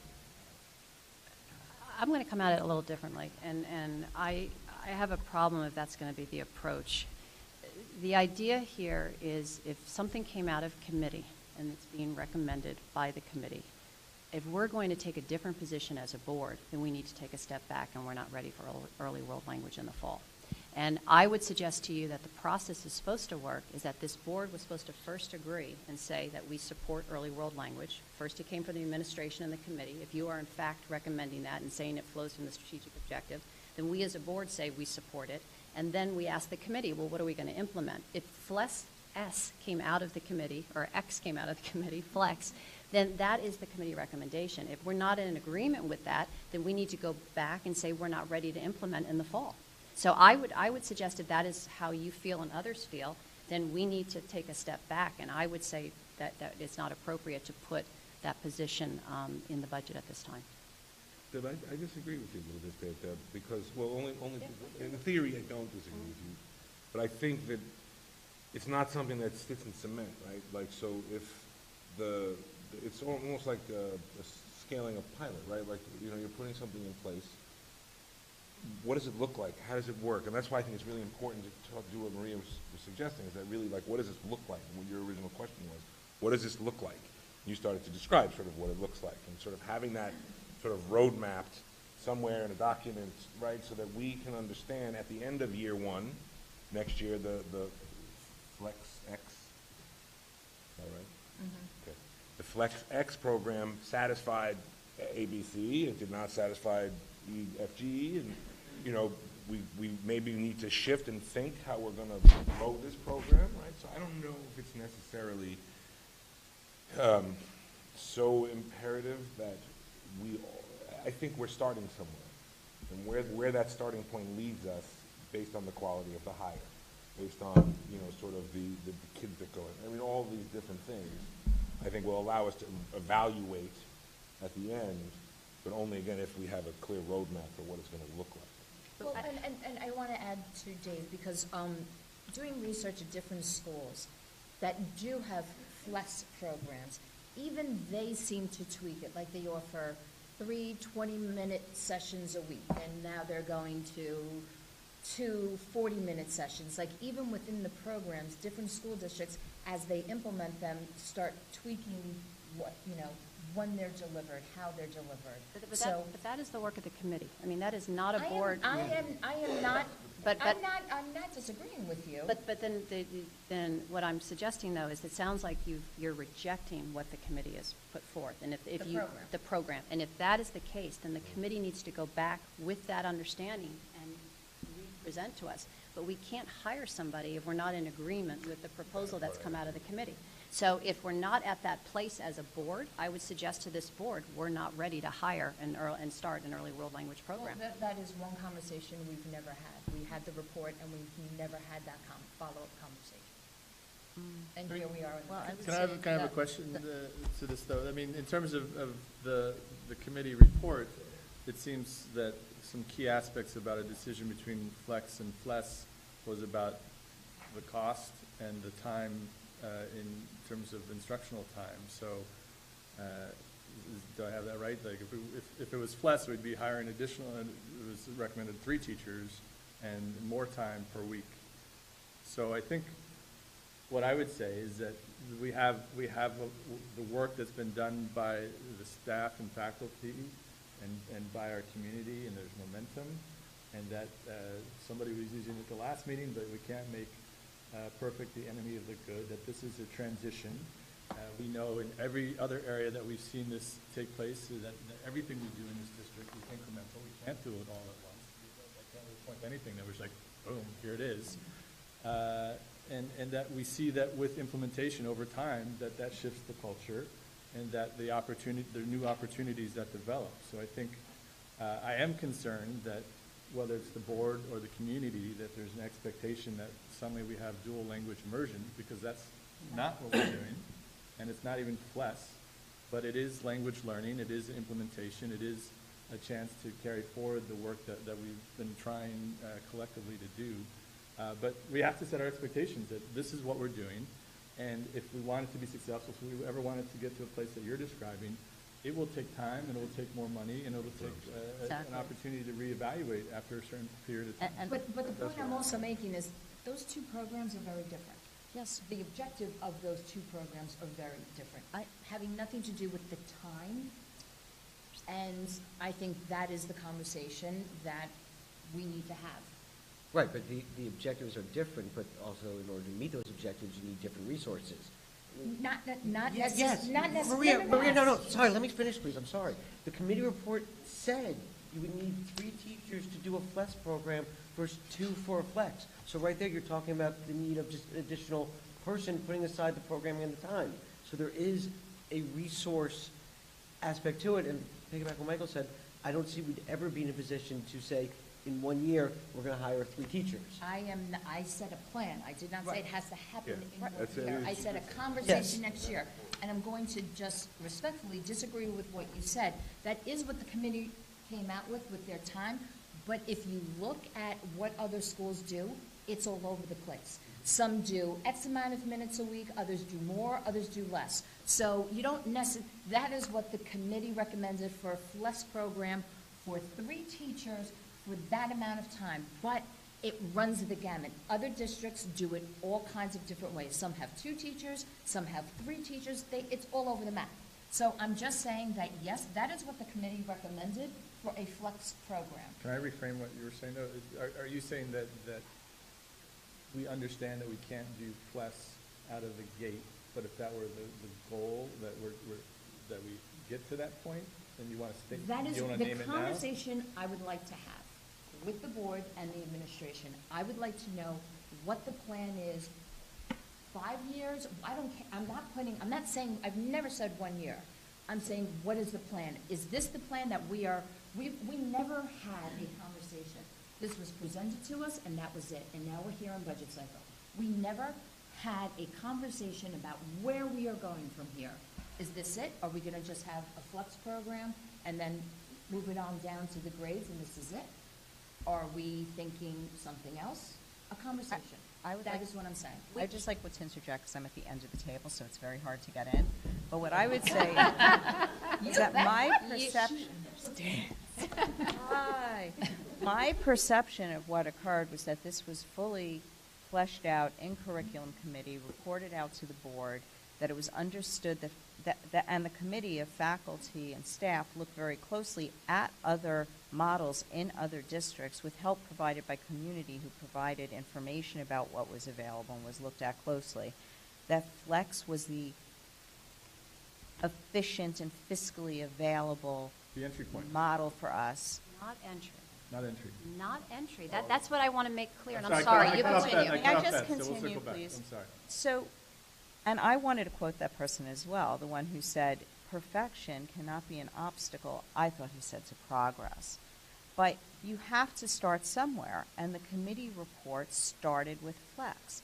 And it doesn't need to say, one day we might end up at flex, because that might be aspirational, it might be theoretical, it might never happen. But we had a perfectly good model that was flex-based, and we couldn't afford to roll it out at 2. And in my opinion, we now have a very decent proposal at 1.0 that can follow the plan that was put out by the committee with those limitations, as often is done. I'm sure everyone would have loved years ago if they could have rolled out PLTW for, I don't know, 6 or 7 grades at one time, but that's not possible. And nobody seemed to, well, I wasn't on the board at that time, but that seemed to be an incremental change. And I think it's very important to start next year with this budget item and make a go of it. And in contrast to Mr. Graber, I was here for the previous program at Main Street School because I have a 22-year-old who's graduating college in June. Congratulations. And I don't see this as apples and apples. I don't think that anyone should be concerned about a return to that program. I don't think that the flex program being described in the committee report is identical to the program that existed here. I guess it was 10 years ago. Just to clarify from curriculum committee to what you referenced Yeah. at the beginning, I think what Maria and I is referencing, and I'm sort of agreeing with, is the sort of, that was a launch plan. This is what it's going to look like. But I'm talking about an implementation plan, like, you know, sort of. Next year. Yeah, but which I know you'll have. It's part of due course. It's not But not something as new an to- obstacle to having it happen. What You was? see it as an obstacle to roll out in No, September? no, not necessarily. It's. I just think it's important for us in terms of looking forward, right? Like, Right, just like we asked in terms of Yeah, tech, it would be yeah. nice to have Yeah. a concept of certain things. Yes, Yeah. we always Right. want that kind of measurement in any new But program. I think in terms of the looking forward, it ties back to one of the things we've been talking about a lot this year is program assessment and how do we know and what will we be looking at to measure the success of the program. I think, that's what I think, at least I think needs to be fleshed out for the board, just so we can understand what the program assessment will look like and at what point in the continuum will we be able to adequately assess how the program is run. I'm not so concerned about the minutia of how it's going to be implemented and how it's going to work in the classroom. I think that's starting to get a little bit in the weeds for, at least for me, but for the board. But I think, what would be helpful is how we're going to assess this program and what we're going to be looking at, whether it's 2 years, 3 years, 4 years, so we can then come back and say, was this a worthwhile investment or not? But obviously, it has to play out for some period of time, but we need to figure out what that is and what it will look like so we can decide if this is indeed an effective use of resources. I mean, one of the things that I would just say, there's no question we want to put something out there, but this is one of those things in terms of measurement. I think we're going to have to think long and hard about what we're measuring, because we don't measure art, we don't measure music, we don't measure performing music, right? These are enrichment opportunities for our kids because we believe they are inherently important in our kids' experiences. So I guess so unlike some other things where I think that program assessment piece has been key to the conversation, I want us to define what we're measuring, and I could think of some things in terms of transition to middle school, like there's lots of things we can measure, but I just want us to be careful because I don't think that's what the implementation of an early world language program is about. I think we may have a hard time measuring it, especially once we get the second person. The committee, and I don't know if the report actually highlighted this or not, the committee talked a lot about, once we have the person, developing every grade level at the developmentally appropriate, with a developmentally appropriate curriculum. So what you would do in kindergarten around world language is really different than what you would do in 4th grade, especially if our kids have had K1, 2, and 3. So I think there's a lot of pieces here. So sure, we can lay out what we're going to measure, but I don't know I think there's an element here that is bigger than measuring it, because we're saying this is an experience that we want our students to have. So we want to be careful, are we measuring having world language at the elementary level, or are we measuring what it is? And so I just put that out there, not for us to decide tonight, but just to make that, it feels like a nuance, but I think it's important. No, I understand. I think it's important to understand how we're going to look at it, and Right.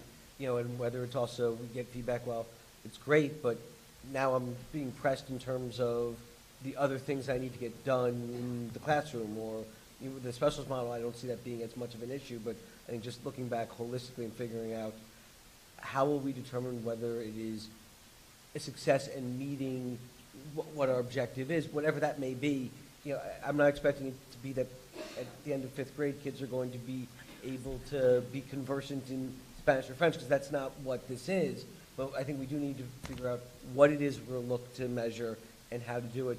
And it doesn't always have to be a data point. It can be anecdotal data. It just needs to be something that looks at it from a holistic point. Right. And I just want to piggyback on that. I think program assessment is very important, and I think we've talked about data. I mean, I think that's a conversation we have to have is data. What are we talking about by data or measurement? But I think program assessment is very important as part of supporting this program, and we have to understand what, we've talked about it, what is the implementation, what are our expectations, and then eventually what do we hope that it achieves, and we should try and name it. Just to be clear, I'm not saying program assessment isn't important. I'm just trying to make the distinction between program assessment in a program like this versus some of the other components. Right. I think we've understood from your excellent presentation last June that it will look different for different programs, but I think we should have the process of saying, for this program, these are the ways in which we're expecting implementation to work and our goals and what we'll look to understand that by.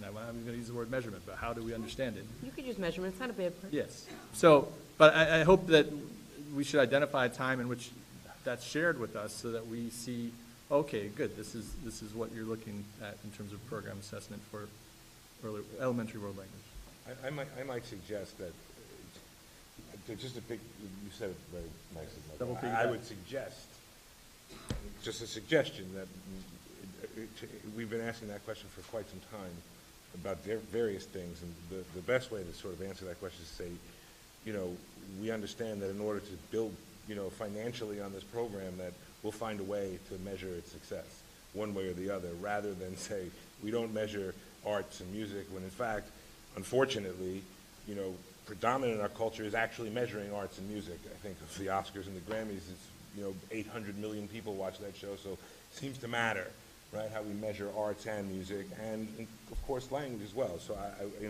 and I know that we want to support stuff, but I think in order for us to support stuff, I mean, I might be back, I don't know. We'll see, but that's up to y'all. But the point being is that if we want to continue to build, like we've sort of been talking about, it's really important to come back to us and say, here, these were our successes. And I think Ryan's right. It could be anecdotal, it could be whatever it is. But I think to say that we don't measure something like this is...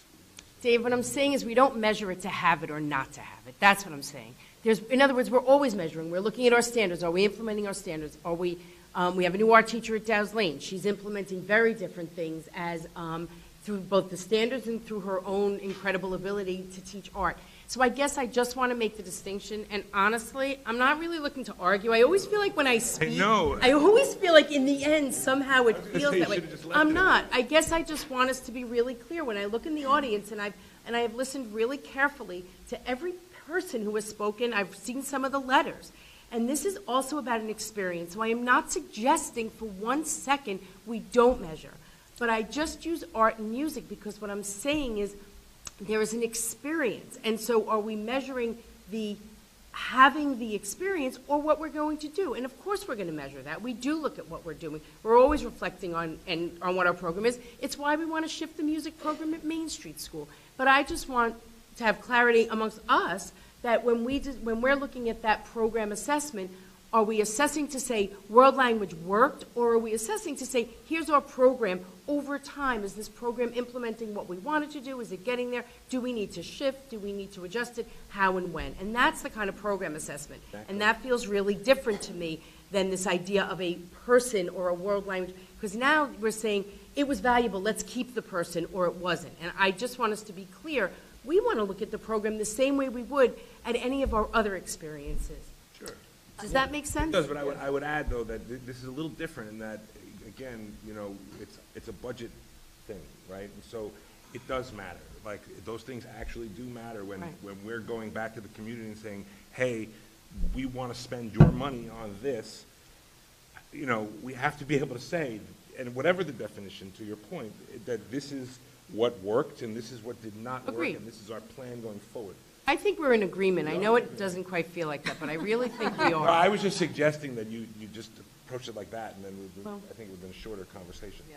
Well, I will tell you, I'm not in agreement. So I just want to really make sure that this point is emphasized.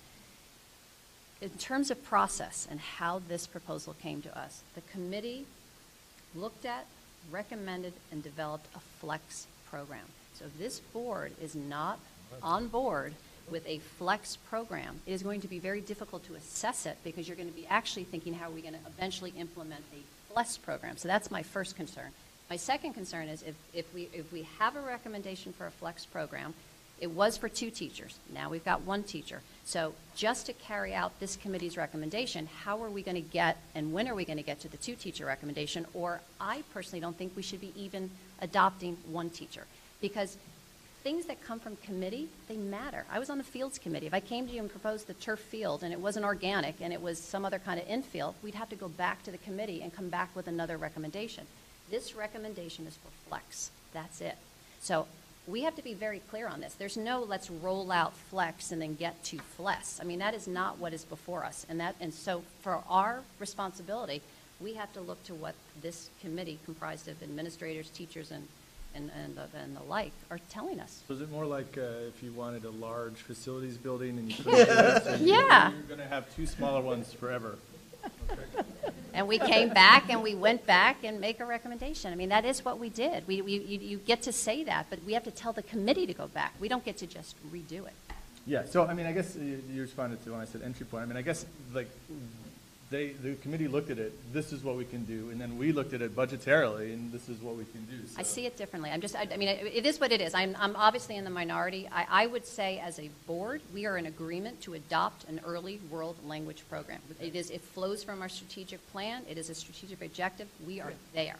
But whether we are there for fall to start this program, I question. Can I just clarify something about the committee did not walk away from this saying, oh, we want this, we want 3, but we'll take 2. No. That is the recommendation. What Deb is saying is really accurate. They didn't not recommend it because of 3 people. They recommended this because they think it's the program that we can implement and we can sustain. So I would just want to make sure what Deb is saying is right. It wasn't like a second choice for the committee.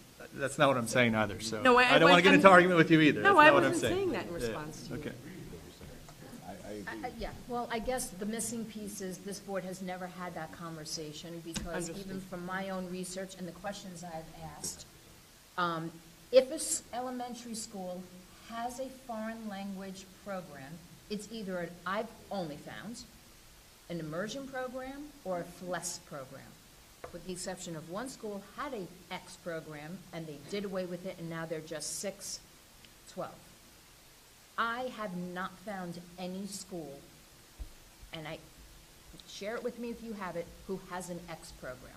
And that is, I don't know, whatever. So it's a concern. It's a conversation that I think the board and the administration needs to have. If I may, I think the one thing that, to Deb's point, we are where we are, and this is the opportunity that's before us right now, and it's taken us a long while to get here, and I feel if there were missed opportunities for conversation along the way, I personally feel some regret, and I think we all should have engaged in one way or another because this was growing and coming with us for a while.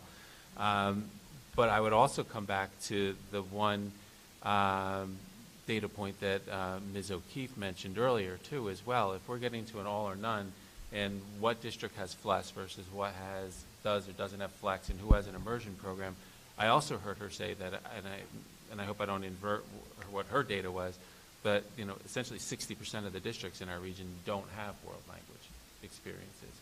So this is our opportunity right now to be able to put in a world language program that's going to be embraced by the staff in our school, that's going to provide the experiences that are going to be enriching for our kids, that is going to start to provide other connections to life beyond Irvington, and we'll be able to build for the secondary schools.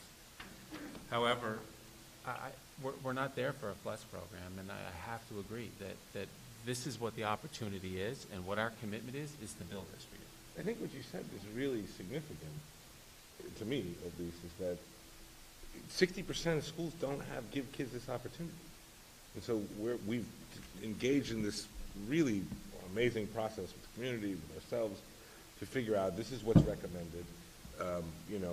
Look, I started studying Spanish in 7th grade. I spoke it fluently for 3 years when I lived in Mexico, so this is all new to me. At the end of the day, I don't know, I would love my kid to start speaking Spanish, but I think which program it is, I think this was the suggestion. I think we need to see it through, and I think that we need to adhere to what what the professionals say about it. But again, super important, going back to the original pieces, so how do we make this a success? And I don't think we can really start that conversation until the hire is even made, right, and seeing who the person is.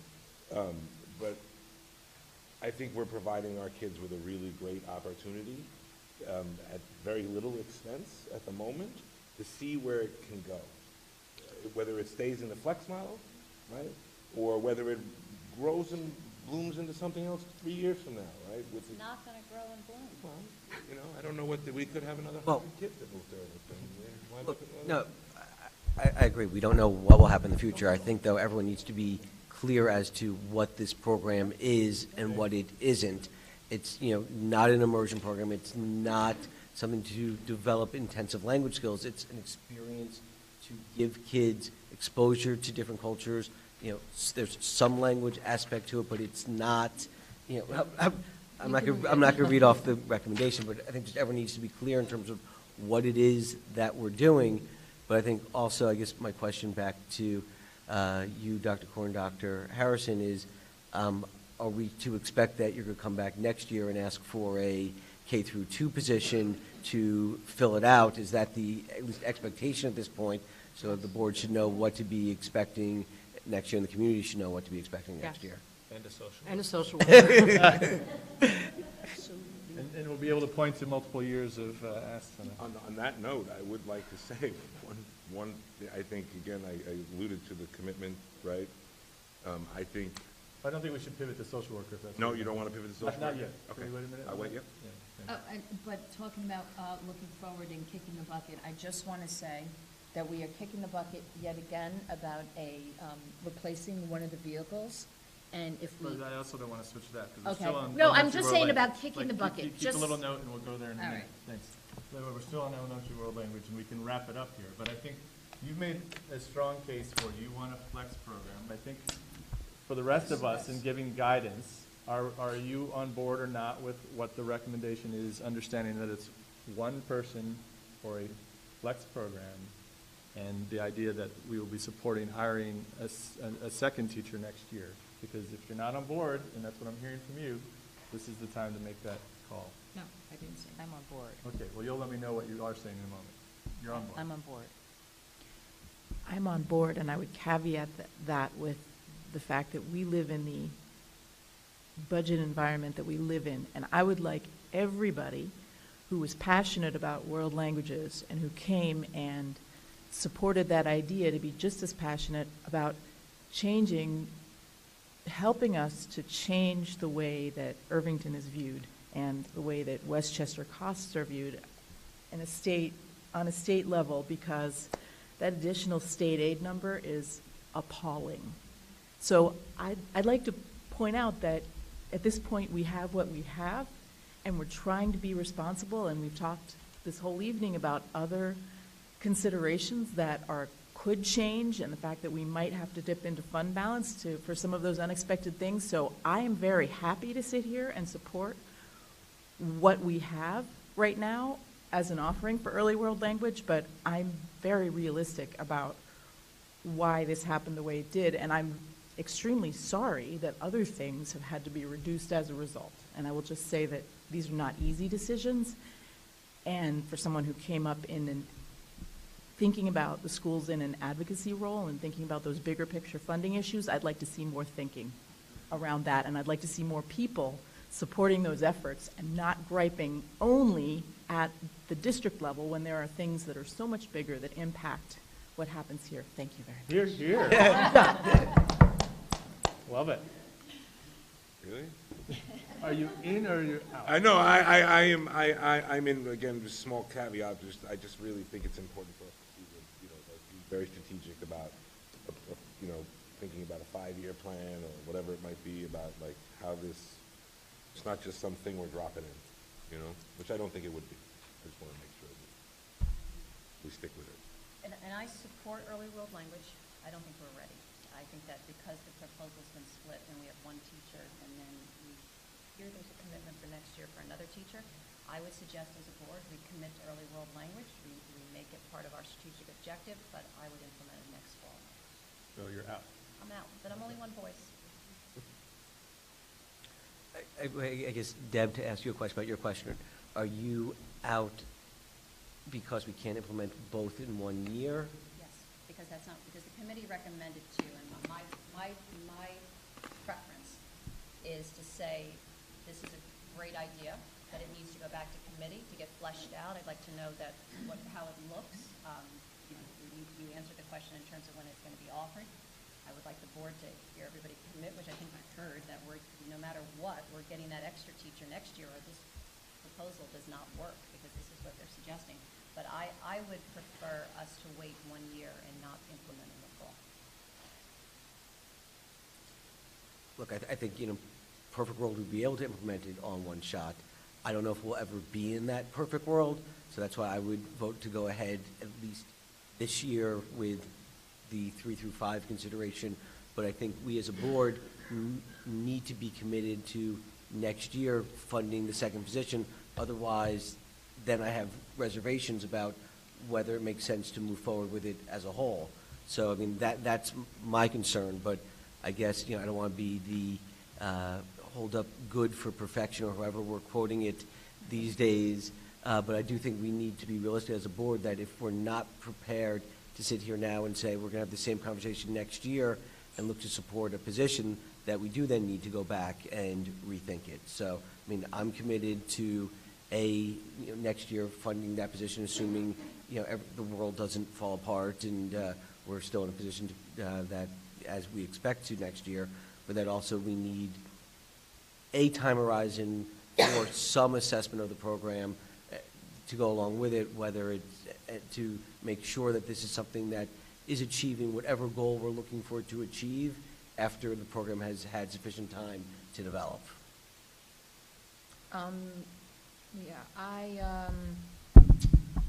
To Deb's point, I don't agree that you have to take what the committee is recommending and roll it out all in one lump. I think we have a history, and Project Lead the Way is a perfect example, where we wanted to roll it out in the lower grades all at once, but we couldn't afford it, so it was done strategically, and I think you can make the comparison to this.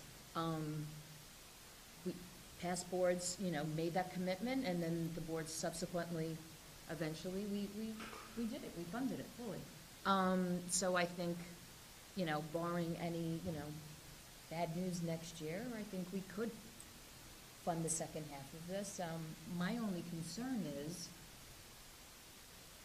how you hire this position if we get someone who, if there is no one there with the background of teaching both languages. I mean, that to me is the only reason to delay it, is because we don't have the right person that could teach both. Because as you articulated, and we don't want to just offer one language.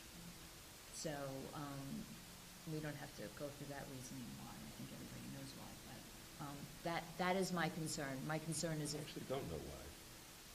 because you, how would you pick? What would you pick? And then the fear is, French, there you go. And then the fear is if you pick one, if you don't kids, you're have a taking Spanish. teacher, if you don't have a teacher who can teach both, then you're gonna have to pick one language, right? I'm just asking what's wrong with that?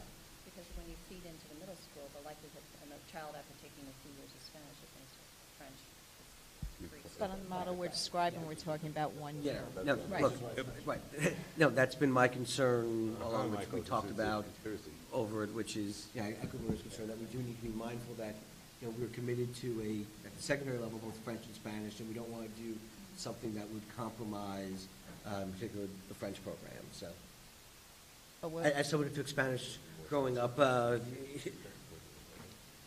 can hire a Latin teacher. Greek? So let me ask you, you can ignore this question if you want to, but why 3 to 5 and not K2? Because then it would be less impactful if it wouldn't matter as much, would it? Dave, I'm going to tell you why. Tell me why. If for some reason we can't fund the position next year, and you're going to have people who will take you in first and second grade and then graduate to nothing, I think it's better to start top down, so we have that continuum of funding. Reasonable explanation. That's my view. No, it's reasonable. I don't know if I agree. We don't have to agree. I don't know if I agree. All right, so I'll weigh in. I think we all have a job to do to continue to have a shared expectation about what we're trying to do here, but I think you've laid it out clearly, and we just need to continue having that on an ongoing basis. And so, I appreciate the great letters we received on this issue. There's a lot of excitement around it, and I just want to make sure that excitement and the expectation about what we're doing are in sync, because we don't want people to come back next year and say, hey, this isn't what we wanted, and it goes away, because I can point to a lot of school districts on this list of school districts where it was there and it went away. My prediction, I didn't mean to cut you off, is that we will have community input on the success of the program. That's just my prediction. I think we'll get many letters telling us of its successes. And, among the 60% of the districts that don't have it are districts that we compare ourselves to. So it's not about reputation alone. This is about the will of our community to do this. And I see it. I see the work that has been done, and I support it. I'm in. So. Now, if we want to talk about trucks or social, we can, whoever jumps in first can go there. It's just a comment, that we've kicked the bucket on certain things over the years, and soon we will have paid for a new truck. In repairs. In repairs. That's my only comment. And if I remember going back when we had conversation about modifications and we pulled the trucks out,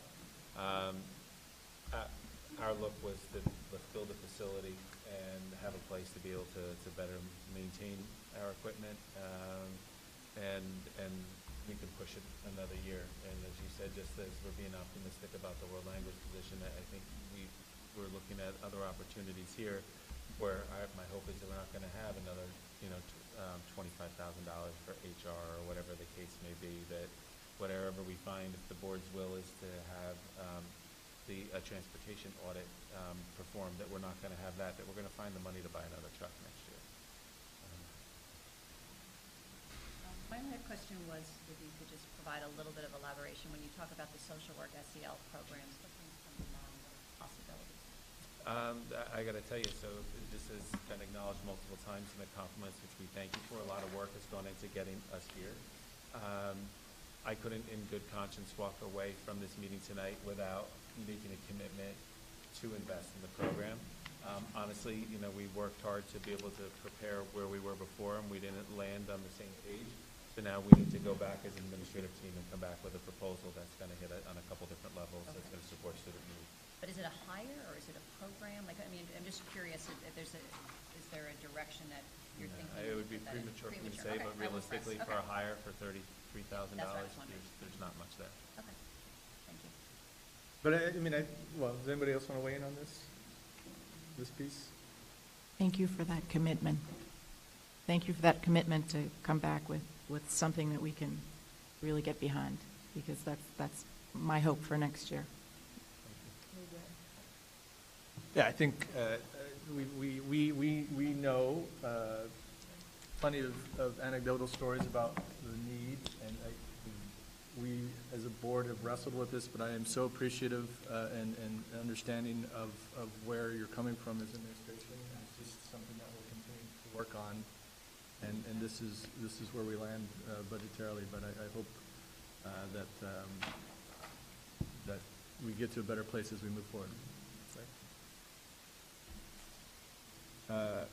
So in terms of just the one piece that you had shared, Deb, I just want to check in. Do we want to ask the administration to look into a set aside for potential transportation study, because that's something new and different into a very tight budget? I mean, at first I think you could put aside $10,000. I think it would go a long way to making sure that work will get done possible. But So, I mean, I'm looking to the rest of the board at this point in terms of. I'm sorry. Yeah. I don't know how I feel, and didn't we just, I feel like we just did one of these. But it was internal. It was in district. In district busing, not private out of district special ed. Well, I would be interested to see what the proposal, what it would look like before, in theory. They would estimate a cost. But I'm saying No, we're not gonna get. Right, quotes no, in the next 2 weeks, so. my comment is about the scope. I'm not sure what we're talking about. I mean, in theory, yes, but. Yeah, so, and that's what we have to speak now, is in theoreticals. Right. If this is something, and it's on my list of, we've checked almost every box so far, what I need to walk out of here tonight with, is whether or not the board wants us to look to do that. We're gonna get some estimates, like Jed said, we have a similar recollection of $10,000. We just need to verify that's still accurate. Maybe we'd simply call in a couple firms, and then we can look for that money. If that's the board's wish to do that, and understand that we're gonna come back with a proposal, and a scope of work. But we just need that direction now. Far end of the table. Agree, disagree? I'm thinking, sorry. It's a new thought for me. I haven't thought about it. I don't really have. Well, what if we say, we're obviously not committed to it, but it's something that we'd like you to explore? And we know it's. I don't think we need to spend more time on $10,000 right now. Let's figure it out. And if it's okay with the board, I'm gonna ask my colleagues to go home. So, thank you. Thank you. Thanks, gang. For those who have stayed, there is a later community comment, but I'll apply it here in terms of any comments related to the budget. If you want to take a moment to go to the microphone, share your name, and please keep it to 3 minutes or less. Hi, I'm Erin Bernstein, parent of a child at Dow's Lane. First, I want to thank you, and I actually want to just really thank the board for the discussion that went on around early world language. Of course, I'm a huge advocate for it, and I want to see the Flex program, but I appreciated the thought, and I think there's merit to what everybody said, and I'm going to be honest, in my ideal world, we'd have an immersion program, but the committee knows that's not realistic, so they looked at what potentially would be realistic, I think, and worked within the confines and the constraints of budgetary resources, time restrictions, and everything else going on. And I support the Flex program. Yeah, am I lying? Of course I want a FLES program. I want my child to be fluent in French and Spanish before he leaves 3rd grade. It would never happen anyway, but I also know it's not realistic. So I think for a child to be able to have that cultural awareness, to be able to understand, to what I believe it was Dr. Harrison or Dr. Kaur said about what goes on outside of this community in Irvington, and having that understanding, I think, is so important. And it is an entry point. And with anything that we do, I'm sure we would love to do amplify K through 12. I think starting with something and hearing the community, we're so appreciative of that. And I'm excited to see what the program brings. And like with anything, it evolves, right? I think the programs you have in place today are probably not the same programs you had in place 10 years ago. English programs evolve, math programs evolve, everything evolves. Like, we're not looking to stagnate. So maybe we can't predict where we're going to be in 5 years, but we're going to keep assessing the program in some way, whatever that means. Similarly to library, I don't know how we assess the library special. I guess all the kids take out books, success. I'm not sure. Do we know if they read them? So I think in that same vein, I'm a huge proponent of assessment and data, but I can kind of understand what you're saying in terms of that metric. So I want to thank you. I'm actually excited to see what's going to happen in the classroom when the kids are able to integrate their core curriculum and go to the library and research a particular item and get a book out about that item. I think that's an exciting aspect of this, which shouldn't be lost on the fact that we're implementing the FLEX program. It's a great byproduct of it. And if we weren't implementing FLEX, would we not be doing that then? So we might be sacrificing something that I think will be really good for the kids as well. I'm going to throw something out there. When all this is said and done and it all dies down, I just want to make sure we start to focus again on the master schedule. So if you want to add that to the list of things. So it's on the list. Okay. It's a very long list, and it's on the list. I think that's really important just for that to regain momentum and community input. And, and I'm happy also to see that Bring Your Own Device is no longer our platform for the middle school. I think that that's great, and I'm happy to hear it. Maybe I actually don't have to get my child a smartphone in 6th grade. We'll just eliminate it being taken away from them. And thank you. I really do appreciate it. And Deb, I'm going to miss your insight on the board. I think it's fabulous to hear what you say and how you think about things. So, did I do it under 3 minutes? Yeah. 2:51. You're a pro at this now. Good evening. My name is Yasina Sarel. I just would like to thank the administration and the board for all the hard work behind the early world language, to the committee. And we just wanted to make sure that you can look at us as partners. We really wanted to do this in a collaborative way, and we're so glad that we see results the way we do right now. We're very thankful. We also want to offer you help in the future as well. We want to make sure that this program is successful. If there is something we can do, like, for example, when we reached out regarding the SSBA grant release, we will be very happy, again, to help in certain ways. For example, I did some research, and I found out just today regarding Pocantico Hills program. They have a FLES program, but I don't want to talk about FLES right now at all, with 2 languages, Spanish and French. And they start in K. However, they have for each language 1 teacher. But I wanted to just let you know this is an interesting fact, that their FLES program started in 3rd grade and went down to K 2 years ago. So we already have a successful program that started in 3rd grade and went down. And now it's going really well. So just to let you know. And also there are every year has a different amount of minutes of the language. So they actually adjusted. So certain grades have a certain amount, and then it increases gradually. So I just want to say that there are many different models. I mean, the committee really came with their recommendation what's best right now for the district. And it might be for the next 4 years. We don't know, but as we know, things change a lot, also with the financial situation we have. I wanted to ask if in Dow's Lane, you are still planning on funding the French and Spanish language clubs that are really successful, meaning if right now they are in 2nd and 3rd grade, if they can move to 1st and 2nd grade instead. We haven't diminished any club budgets. Very good. Just, because it's good to think about that as well, because that would change the grades, but we would love to not them to go away, to just have them one grade lower.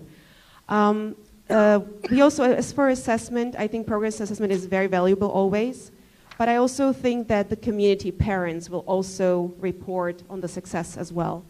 And it is an amazing experience that the kids will get. It's definitely much, much more enriching than what they get even now from the clubs, because they last only 2 months. So this will be continuous experience. Sorry, I know I don't want to be too long. Oh, just one technical question. Last one, sorry, I promise. I wanted to ask you, because I wasn't sure if I understood. So if they start learning in 3rd grade a certain language, the parents will select for the children French or Spanish. As they go, will they get a chance, let's say when they enter middle school, will they have to continue in that language? Or will they get a chance maybe to switch to another language? I'm just trying to see about the flexibility there, if there is any or not. So the elementary program would be well, if we can find someone who's both languages, kids would get exposure to both languages. Kids don't select their language until 6th grade. There would be no selection of a language in the elementary school. So they're exposed to both? Right. Oh, okay. All right. That's it. I'm sorry, I misunderstood certain area. Okay, thanks. But Yasina, I'm sorry. You're I am done. really, really I would over. like to thank you. Thank you again. Thank you. Thank you. Hi, I'm Debbie Nathan Fuchs. First, I just want to say really quickly that discussion that you all had about early world language, I really appreciate the thoughtfulness of the board and the administration, and I've been watching it build, and it's very impressive, and I wanted to thank you for your hard work. But the comment that I wanted to make had to do with the discussion we had about Amplify, specifically about technology in the lower grades. I know that, Beth Popper, you asked the question about, you, Dr. Korb, were talking about you had watched a lesson and it was the kids were choosing to toggle and use the computers during an Amplify lesson? In middle school. In the middle school, okay. 7th grade. In 7th grade, okay. So I have a concern, and I think a lot of people have a concern about technology in the lower grades and screen time in the lower grades. And I just want to make the comment that although you saw kids would prefer to use the computer rather than to use paper, I guess the question I have is that, first of all, that's not surprising, I guess, but it's also, is that the best practice? Like, is that the best educational practice? Is that the question? So let me just clarify. That was exactly middle school. Middle school is a one-to-one program, so every day kids have screen time because it's a one-to-one. At the elementary school, Amplify is not predominantly technology. Okay, so what is it if it's not? Kids have the opportunity to choose. The teachers in the they have big old-fashioned science kits with all kinds of materials in it. A large part of Amplify that they really do beautifully at the elementary level is short videos, so that kids can visualize things that are really hard to ultimately see in science. So it's not that the kids are sitting with a screen necessarily. There's a lot of components where the teacher's showing it on the smartboard. So it's not geared toward a one-to-one model or with an expectation that kids are on the screen every day. That's not the design of it, especially at the earlier grades. Okay, that's good to hear, because that's obviously what we're thinking about, is we don't want more screen time in the lower grades is what we're concerned about. Okay, thank you very much. Hi. Leslie Dannon, mom to a first grader at Dow's Lane. First of all, just to reiterate what everybody else has said, but really from the heart, I'm a mom of a special needs child. I work 2 jobs, so I really appreciate the hard work that you guys do and the advocacy that you guys are doing for our kids and the hard work and effort that goes into all the planning that you do. So,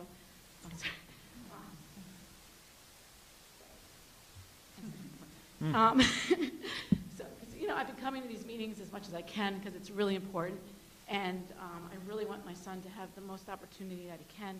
And that's why we live in Irvington, and the fact that you guys are striving to make it a better programs and bigger programs is just wonderful. But my only question is, I know this all hinges on having both languages. And so my question is, and I understand, I think Mr. Friedman, you brought it up, the reason is because as they go up, that way they have the exposure and they're not stuck in French or Spanish. But since in year one, we're looking at one position, and we're budgeting and hoping and planning in year two to have the second position, if you're not able to find a French-Spanish educator, would it be so bad to find the best person for the job, whether it's French or Spanish, knowing full well that in year two, you would then fill that second position?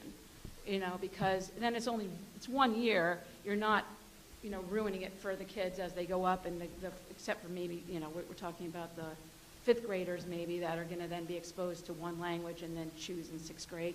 But then it'll be cleared up in year two. So I just want to know that the program isn't going to not happen because you can't find a French-Spanish person in year one if you find a wonderful candidate who is a French or Spanish teacher.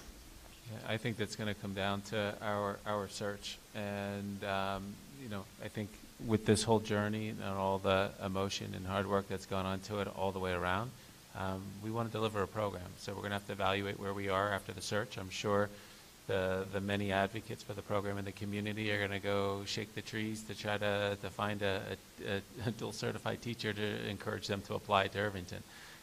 So our hope is that we're not going to even have to cross that bridge. So we'll keep our fingers crossed, and we'll have to evaluate our options should we not have the candidate that we need to deliver the program. But I want to address the second part of what you shared too, which is I would not assume that the money is there next year for a second position. I mean, every year we get surprises. Who knew we were going to lose $200,000 in state aid? Who knew our transportation costs were going to go up by hundreds of thousands of dollars? So that's what we're asking ourselves to do is, if it works out, we would absolutely do it next year. But like with other projects, PLTW, Project Lead the Way, there was an expectation it would take X amount of years. It took many more years than that. So I think you're hearing a commitment, but I can't say that there's a guarantee because we don't know what our financial picture is next year. Right. I mean, the commitment's there. I mean, I remember on my prior time being on the board, 1 year it was a negative increase budget to budget. You know, so the commitment's there, but you never know. You never know if New York State's going to come down with a couple of more unfunded mandates that we have to find money to fund, you know. So That's why I talked about the advocacy. Yeah. That's why it's no, so I mean, important. The state has take that passion and advocate for more money. No, but some of our hires over the last number of years have been because of those well-intentioned state mandates where we're hiring somebody because the state tells us that we have to hire that position, and we don't get a choice. Thank you.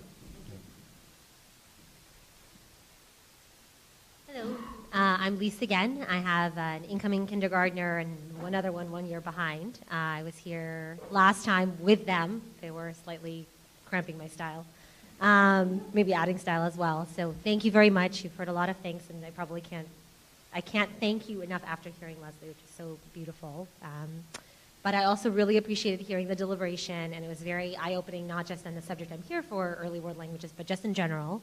So thank you for that deliberative process that I heard. I wanted to go back at the risk of wading into something that was labeled an argument to something that Dr. Kaur said about values. And I really heard and felt the distinction that she made between assessment of the technical merits of a specific program as implemented and assessment of the value that this community has very clearly communicated they place intrinsically on exposure to world languages. And I think that's something that is akin to music and art, and we're starting to comprehend that it's viewed in the same way by this community. And so I hope that idea and that value is not up for reassessment, even as you look at the technical merits of the program you implement.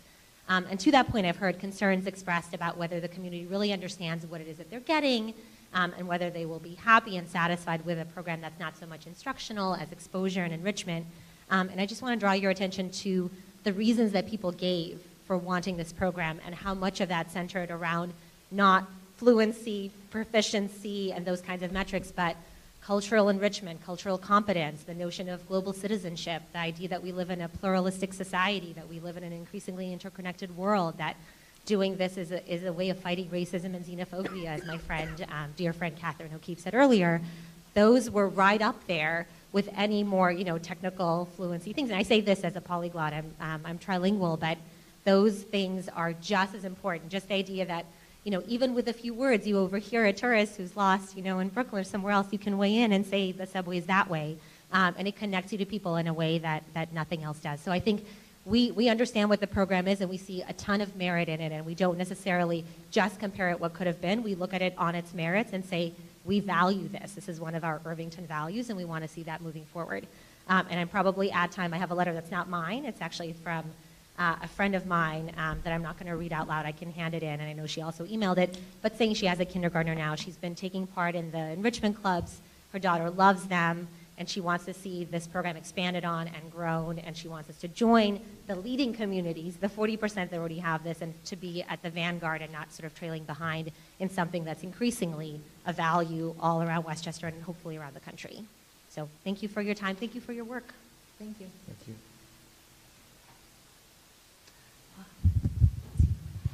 Hello, my name is Eric Oley, and I just want to piggyback on everyone and just say thank you so much for all the work, all the discussion from the administration and the board, and that really candid discussion was really, really appreciated.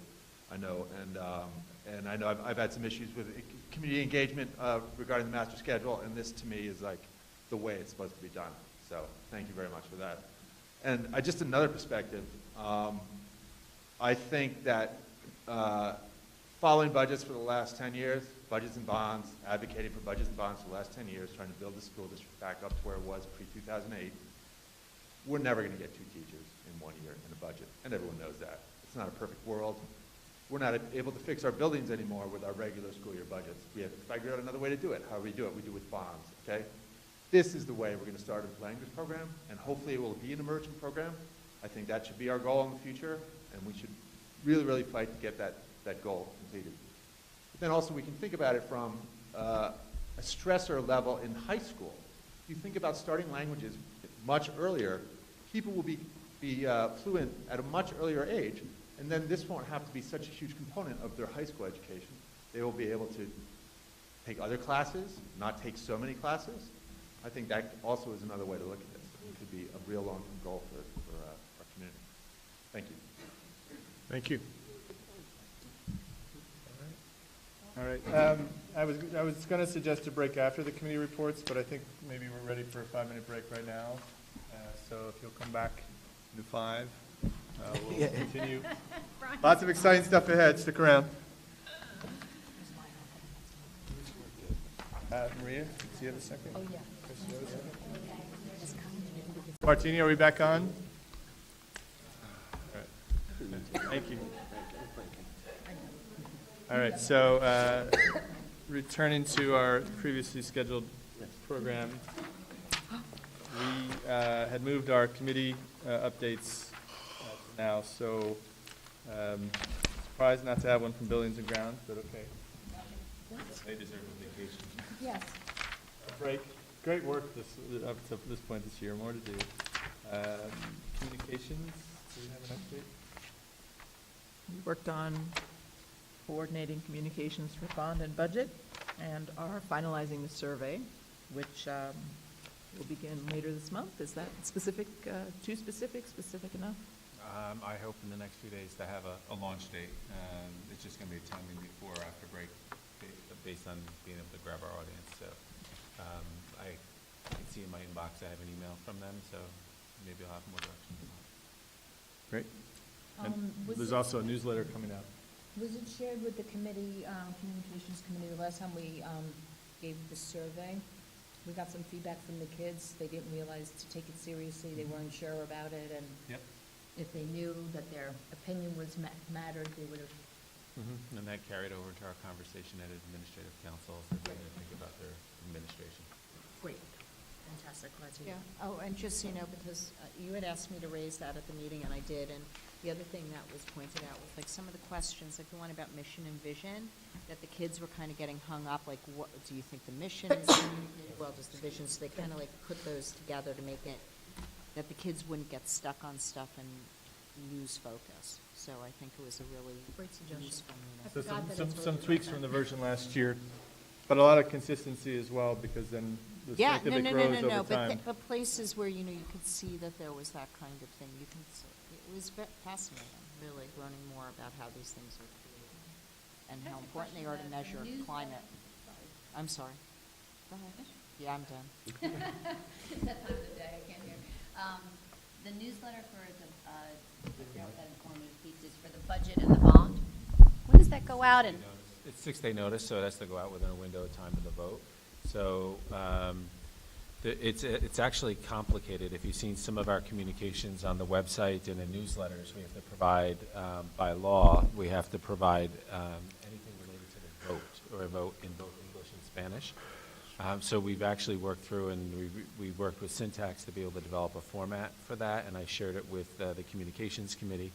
So we're actually working on a 3-part newsletter, so to speak, that will satisfy our 6-day notice requirements. Our team of district clerks has already tackled like a lot of the required notices with notifications in the newspaper in both English and Spanish. But we're going to have a 3-part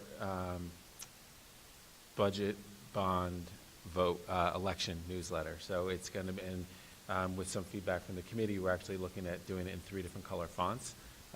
So there will be a few pages on budget, English and Spanish, page or 2 on the project, and then a page on the elections. So we're actually working on that, and with the direction we get tonight, we can actually, with the budget, we can actually now begin to start mapping out that work. So Thank you. It's on its way. Curriculum Committee. We met on 3/22, March 22nd, and really the bulk of the conversation was about understanding social emotional learning and the support to be provided by the social worker, which we elaborated on today further. Really, we talked about multi-tiered support systems, or AKA MTSS, as in comparison with RTI, and sort of really dove into an deeper understanding of that, and that carried through into some of these meetings. You want to add that? I didn't want to add about that, although I will say that in addition to, at the curriculum meeting, we talked about how the recent community mental health meeting, where we talk about services for children in public schools, they specifically referred to something which we've talked about, which is the RTI-MTSS tier model is a very well-accepted framework for what we're talking about. So moving forward, that's really going to provide a lot of support and guidance. The other thing, I didn't know if I can jump in now with an announcement from the PTSA as their liaison, or are we still doing curriculum? I'm done with curriculum. Good point. So, Michael, you wanted to add anything? No, thank you. That was great. So the PTSA would like me to make sure that everyone on the board and in the administration who's here now and in the audience is aware that the Irvington PTSA Spring Luncheon is being held on May 3rd, a Friday at 10 a.m. There's going to be a speaker, and they hope to see everyone there. And then to just piggyback on what those nice student commenters were talking about, you know, there's a pollinator pathway program in Irvington, and it does have they have cooperated with a couple of our schools, most notably Main Street School, and they would like me to announce that on April 10th at 7 p.m. at the Senior Center, there's a presentation on sustainable lawn practices that's appropriate for all ages. Thank you. Any other, I guess that I would just, if I can note on behalf of policy, maybe, if you remember the original timeline that I communicated that we'd be adopting some policies this evening. Policy Committee is meeting on Friday, and we'll reevaluate the timeline, understanding everybody's had a full plate, and I know that some feedback has still been heading back to the committee. So we'll talk about a revised timeline because, as you know, there's another batch ready to come to you and some other work that the committee's going to have to tackle as well. So we'll update you following the meeting on Friday. Okay. So, yeah, just a quick pause. Do we want to move ahead, or do we need any more discussion? Okay. So, we're going to move into the consent agenda. Could I get a motion to accept tonight's consent agenda, except for item 9.4, which will, I guess, is table the right term? Yeah, we'll table it as we review a technical glitch, possibly. Review with a possible technical issue. Could I get a motion? So moved. Second. All in favor? Aye. Aye.